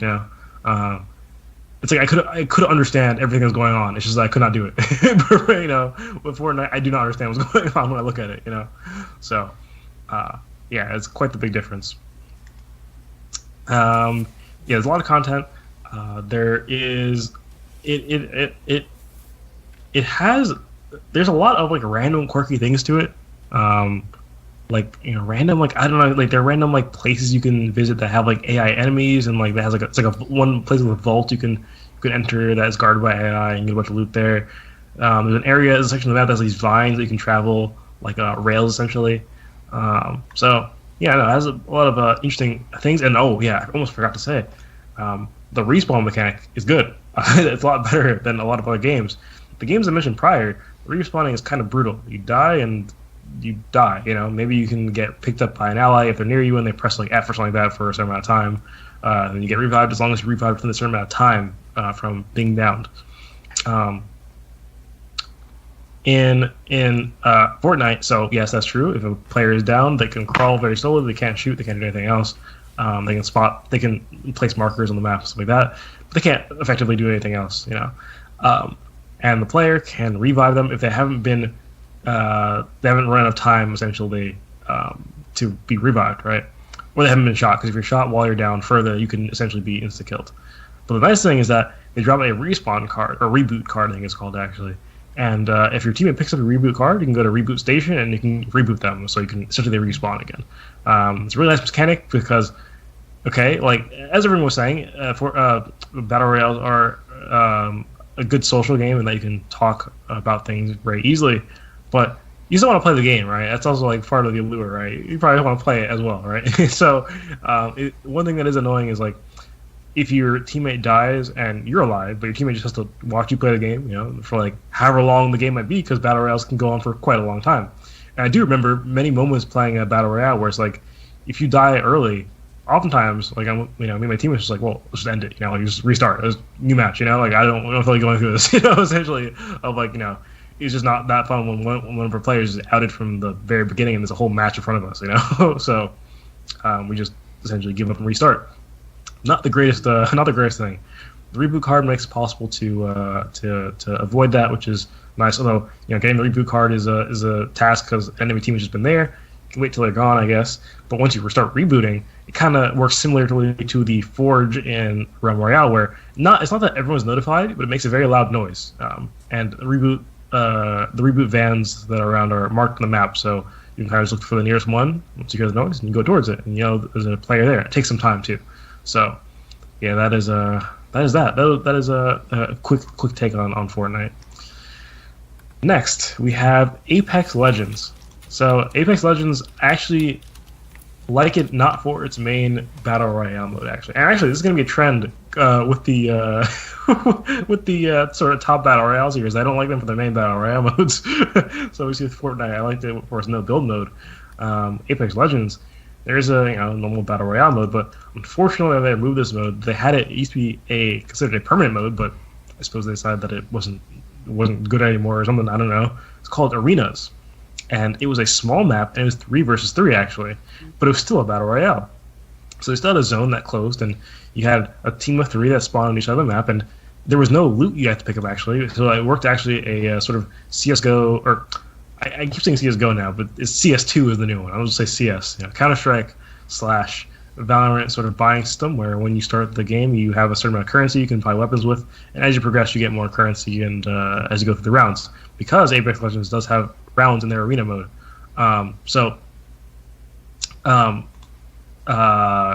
Sorry, I was just captivated by the animation I just saw on the screen. Yeah, right. I was like, what am I looking at? It was a you can execute enemies, so they have all characters, all legends have various animations for that and whatever. But yeah, so the arenas mode is really good because it solves the issue of the really long sort of wait you have to wait if you lose a battle royale game, and it also is more action packed, right? Because the map is really small and it's 3v3 only, right? And the zone does close, so it's technically a battle royale. You may not have looting, but I consider that still a battle royale. And it's actually it's multiple rounds actually. It's first to win 3, like it's win by 2, unless it's round 9. Round 9 is like the end. It's just sudden death. Whoever wins that round just wins the game. Although I've never gotten to round 9. It's typically just someone wins 3 and that's it. So that is how arenas works, and it was unfortunately removed. I don't know why. I really like the mode. It is the most action packed probably battle royale I've ever played, and I really enjoyed it. That definitely had less of the vibe of talking to friends. You definitely have less time to do that. It's a lot more of focus up type stuff to win the game. I like that Apex Legends has so many unique legends. It's definitely a lot more about the gunplay than the abilities, but the abilities are still significant. Every player has a ultimate ability, and I like playing Pathfinder, and his ability essentially was that you press your ability button and you scan in front of you, so you can just essentially see through walls temporarily in a certain range in front of you. Super useful in 3v3 when the map's very small, by the way, because you can see everyone basically for a brief period of time. I really enjoyed that. So yeah. And they have a different solution to the downed player issue where a player just dies and you have a friend who's just waiting to play again. Players are a little bit more resilient when they're downed. They have a shield that they can deploy, and the shield moves with them essentially. The shield has a certain amount of health, but it has a lot of health. It takes a lot of time to break it. And so essentially, when they're down, they just have a lot of health, and so easier to revive them because they can stay alive for a really long time. So that's Apex Legends. So in terms of the main battle royale mode, if I were to just put that on the ranking, it would actually be lower. It'd be lower than Fortnite. Maybe both Spellbreak because the game works. So, but in terms of concept, it'd probably be lower than Spellbreak. I know a lot of people are going to be wondering why I don't mention the fact that it has a lot of people praise it a lot for its movement aspects in it, and that's very interesting to a lot of people. I don't know why. I never was really intrigued by the fast-paced movement of the game. The game was made by the same developers as Titanfall, so it sort of follows suit in that lineage, and that movement is a part of it. A lot of fast movement. I don't think there's any wall running actually, but as you can see, your character moves quite fast, and you can slide and jump and all that good stuff. So there are a lot of different legends that have different movement abilities. So yeah, that is Apex Legends. I do think the large map mode is kind of insufferable because it is just like I'm running around and I just die randomly. It's like, okay, time to do that again, I guess. So yeah. Next on the list is Vampire: The Masquerade Blood Hunt. Absolutely long name. What position are we at now? This is number 2 actually. So Apex Legends was 3. We're top 3 now. I mean, now that Arenas is gone, Apex Legends is no longer top 3. But I'm just pretending that didn't happen. So Vampire: The Masquerade Blood Hunt is number 2. Now, Vampire: The Masquerade Blood Hunt. I was going to call it Blood Hunt. Absolutely garbage name. It's because Vampire: The Masquerade is a series, and Blood Hunt is the Battle Royale entry into the series. Blood Hunt is unique. As you can see actually on the screen, the map is a lot smaller, and also there's no dropping. You just select this point on the map as well, so it does that as well. So it is a legend sort of based game as well, where it's interesting. So you can select from they call archetypes. Those are your different characters. Every archetype belongs to a clan, and that clan actually matters. So every archetype has 3 sort of powers. There is one clan power, which is shared by every archetype of the same clan, and then there's a passive power, which is essentially a power that you don't really have to activate. It just is always active. So, I'm trying to remember what the passive archetypes are. I can't remember at the moment. But then there are what they call archetype powers, which are just called active powers. They're powers that you have to actually use. You have to press a button to use the power, and then it works. Vampire the Masquerade is definitely also a more action-packed game, and I cannot see actually the way that my ranking goes is actually almost in order of how action-packed it is. So I'm definitely more of a fan of the more action-packed ones and less of like the more like long-term running around and whatever. So so what's interesting, I really like this game. I think it was slept on a lot because I think the map design is actually really interesting. So as you can kind of see, the game takes place in Prague. That's the idea, but it's a city, right? It's urban, so you have a lot of buildings. There's really no open fields, no open space, right? As you can see, you can wall run. Your character's a vampire, by the way, if that's not evident by the name. So many powers that are not normal. Wall running being one of them, and you can see there's a lot of buildings, and the game really takes place a lot. Like you want to be on the rooftops. Being above is good, right? Because you can see everything below you. If you're below, you have a lot worse of a vantage point. So being up is good, essentially. Street level is dangerous, and if you really look at this video, there's a lot of tiers to these buildings, right? Like it's not simple as like you just have sort of like flat rooftops, and you have flat rooftop after flat rooftop, all the same level or something like that, right? There's a lot of like within buildings, a lot of like different raised sections and whatever, right? And the reason why I think this is really cool is because it makes the setting is just such a different thing than other games, and it makes it so you can slip away from enemies, and your positioning is so much harder to pin, and positioning is a lot more important, I'd say, in Blood Hunt than in other games, especially because you have all these movement abilities too, right? All these archetypes have different movement abilities that make movement, better. Essentially, enhances movement, right? As you can see on the video, you can eat people. So there are these. I don't know what the lore is behind the Vampire the Masquerade, by the way, but I don't know why there are like these like people who just don't seem to care about what's going on around them, who are just on the streets and you eat them. So I don't really know. This guy shooting up the street, and they're just hanging around just to get eaten. Yep, basically, just chilling.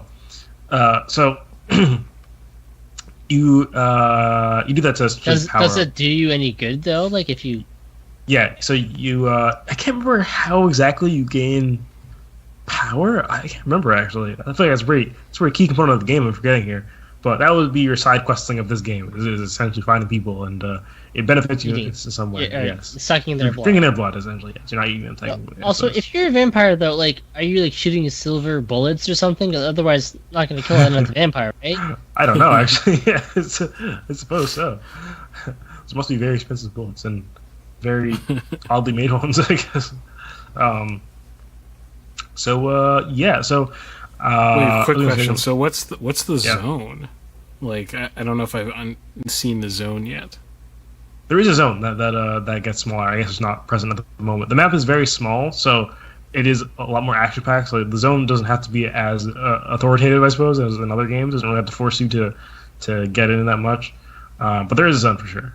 Okay. The zone is actually not a circle. I believe it's actually more like a squiggly line that like it's like a warped circle that gets smaller. You want to see that he uses is it the sun or something? Like what?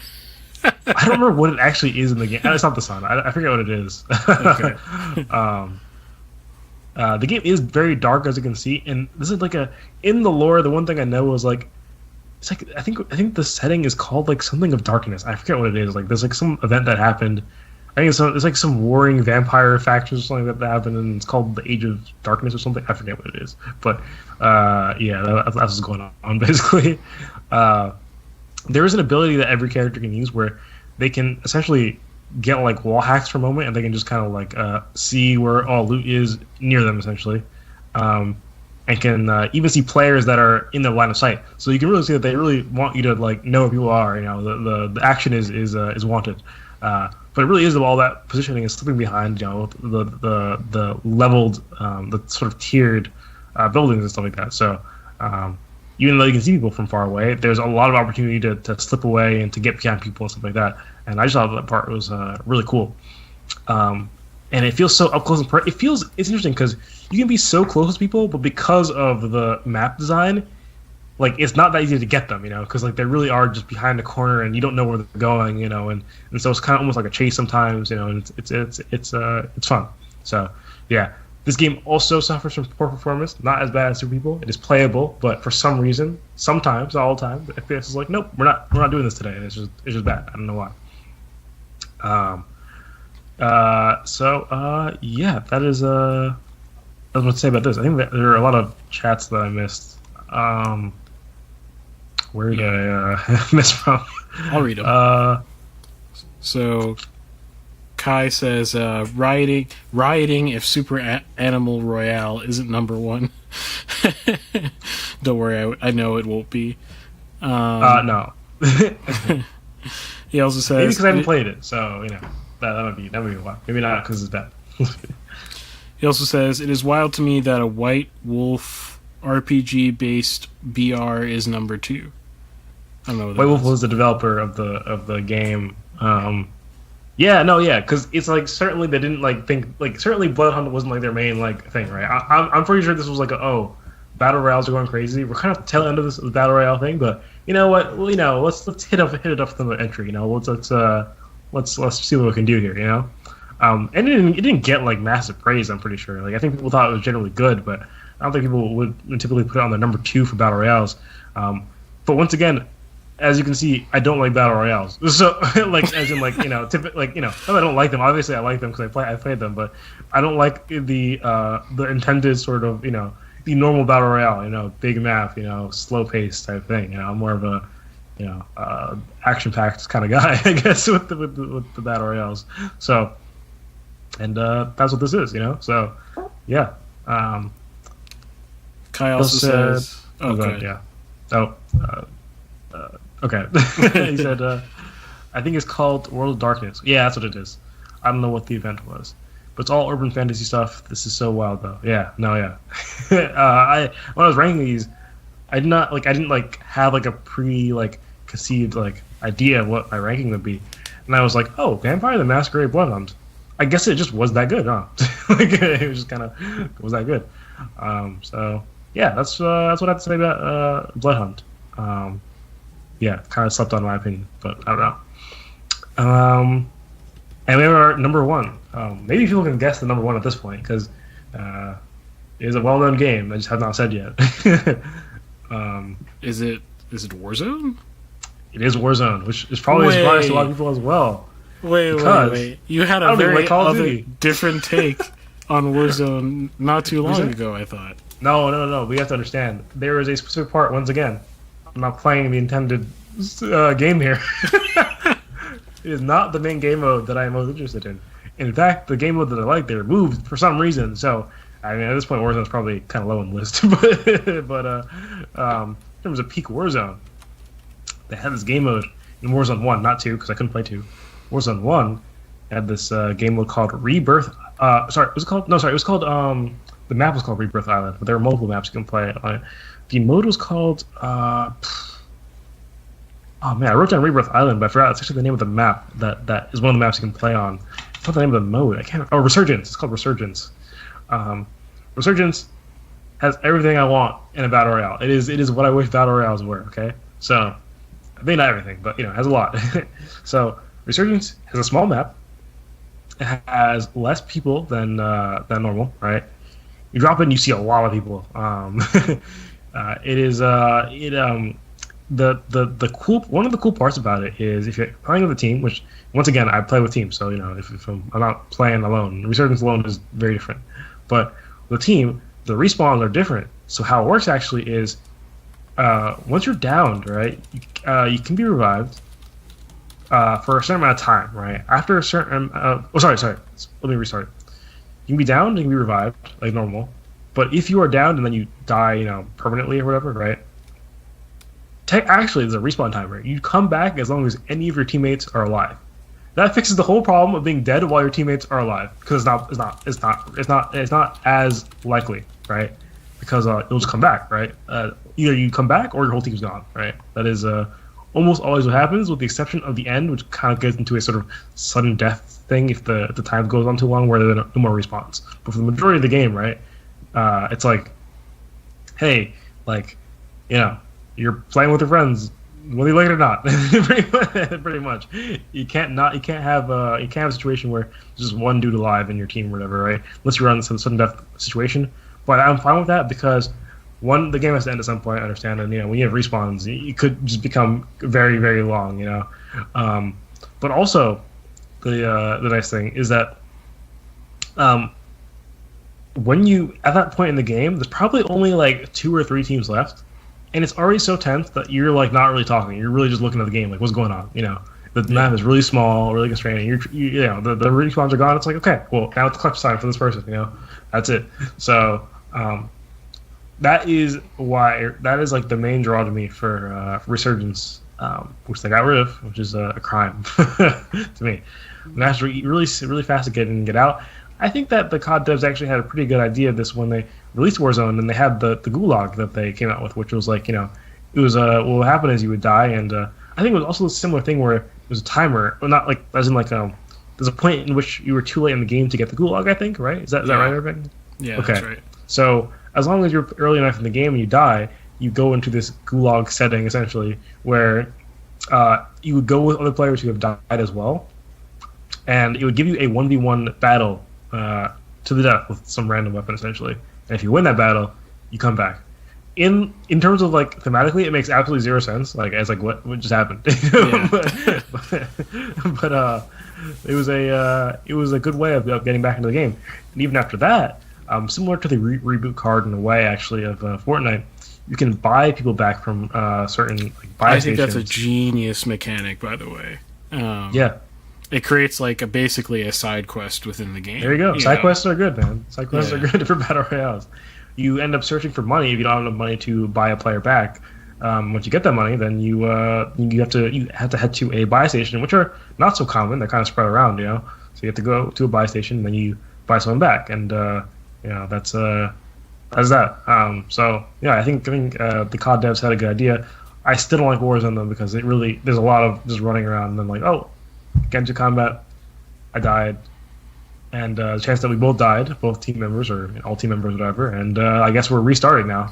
It's like, okay, not a big fan of that. So yeah, that's why I really like Resurgence. It was also, I found the maps really compelling. The maps were really small and really easy to memorize actually, and they were like the perfect size of it. They're perfect size, in my opinion. So yeah, I don't know. There really isn't much to say about Warzone, because I think it is kind of basic in terms of like is more Ring of Elysium like than like Royale or something like that, But just like the respawns and the small map, it's like, oh, this is just what I wanted, like this is what I wanted in the battle royale. So yeah. Also, out of the games I mentioned, it looks the best graphically for sure. Oh yeah. It's actually a pretty good looking game, and I've never really been a big COD fan, but I do remember back in the day when I think this was a bigger thing back in the day when there was a whole like Battlefield versus COD thing, right? Oh. And which is cringe. Very interesting. Yeah, and oh man, I remember when was it Infinite Warfare was coming out or whatever, and I think that was when Battlefield 1 was coming out. I don't know if remember this YouTuber named Dan Bull, who made this rap battle thing where he was rapping as, I suppose, the personified form of Battlefield series against Call of Duty, who was represented by iDubbbz, who intentionally portrayed it as bad. It's kind of an interesting era. Anyways, why did I mentioned that because I remember that one of the big things was COD didn't look good. that was one of the big like things people said. It was like COD looks a lot worse than Battlefield, which was true for sure. But COD has made looks like leaps and bounds in graphical fidelity, and so this game looks pretty good. Yeah, that is that is that. It is the number one on the list. It is surprising to me because it is COD, and surprising because I don't really have much to say about it. It's not that I have like some really complicated gimmick to it. It's just that it is simply COD, which means it's very simple, and it had respawns. So, yeah, that's pretty much it. Nice. Yeah, I do. This person has a weird. I think they have a weird filter or something over their video. It's very yellow. It's not usually that saturated. But I remember hopping into Warzone for the first time and being like, when did COD look this like? When did this happen? Like when it looks so good. It looks, and the audio is so good too. Like, just nice ambient audio, nice little detailed sounds here and there. But yeah. So sweet. I think we're done with battle royales. I think not done. There'll always be more. It's like a new genre now, right? But like I think the craze is over. Finally. So how long has the craze been? Like 5 years probably. I would say it's probably 2016 to 2020, 2021. I think so. Yeah. Guy says if all these battle royale games were personified as contestants in a Fortnite-style battle royale, how would they behave? I'm inclined with the Fortnite one would win. Would hope, certainly. I suppose maybe the Ring of Elysium one. I don't mean to keep picking it, but it would only use the basic mechanics. It would not build at all. It would just be very simple that I don't know. I don't know how to answer that question, but yeah. Nice. Sweet. Well, you want to take us out of the show? Sure. Yeah. There are many hot takes here, so if you want to talk to me about them, make sure you join the Discord. That's the best way to contact any of us about anything we said. You go to mixedmediapodcast.com. You'll find a link to our Discord there, and also, make sure, if you enjoyed this episode and you'd like to support us, give us a like, subscribe, or whatever it's called, whatever platform you're on, and support the locals if you really enjoy it. Remember, we have a Black Friday deal going on that might not end, but we'll see. That is $3 right now for all the perks on locals. You can go to mixedmediapodcast.com as well, and you'll find the link to locals as well. So, I think that is all the stuff. So with that, thanks for watching. Yeah, Thanks for watching and listening. See you next week.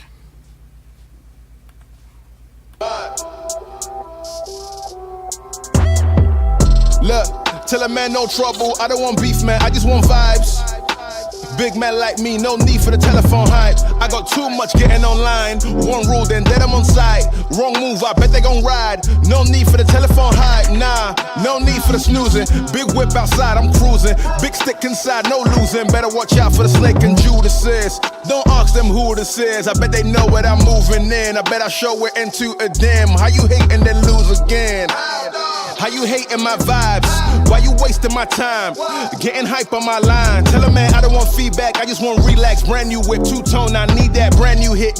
Like lean back, brand new bits I live in. We back, man, you never gon' like us. Get them on sight now, let them on light. That way they know I'm more righteous. Look at my life, I'm living alright. I'm nice, you know I'm alright. Cause looking like Christ, no need for the hype or fight or telephone vibe.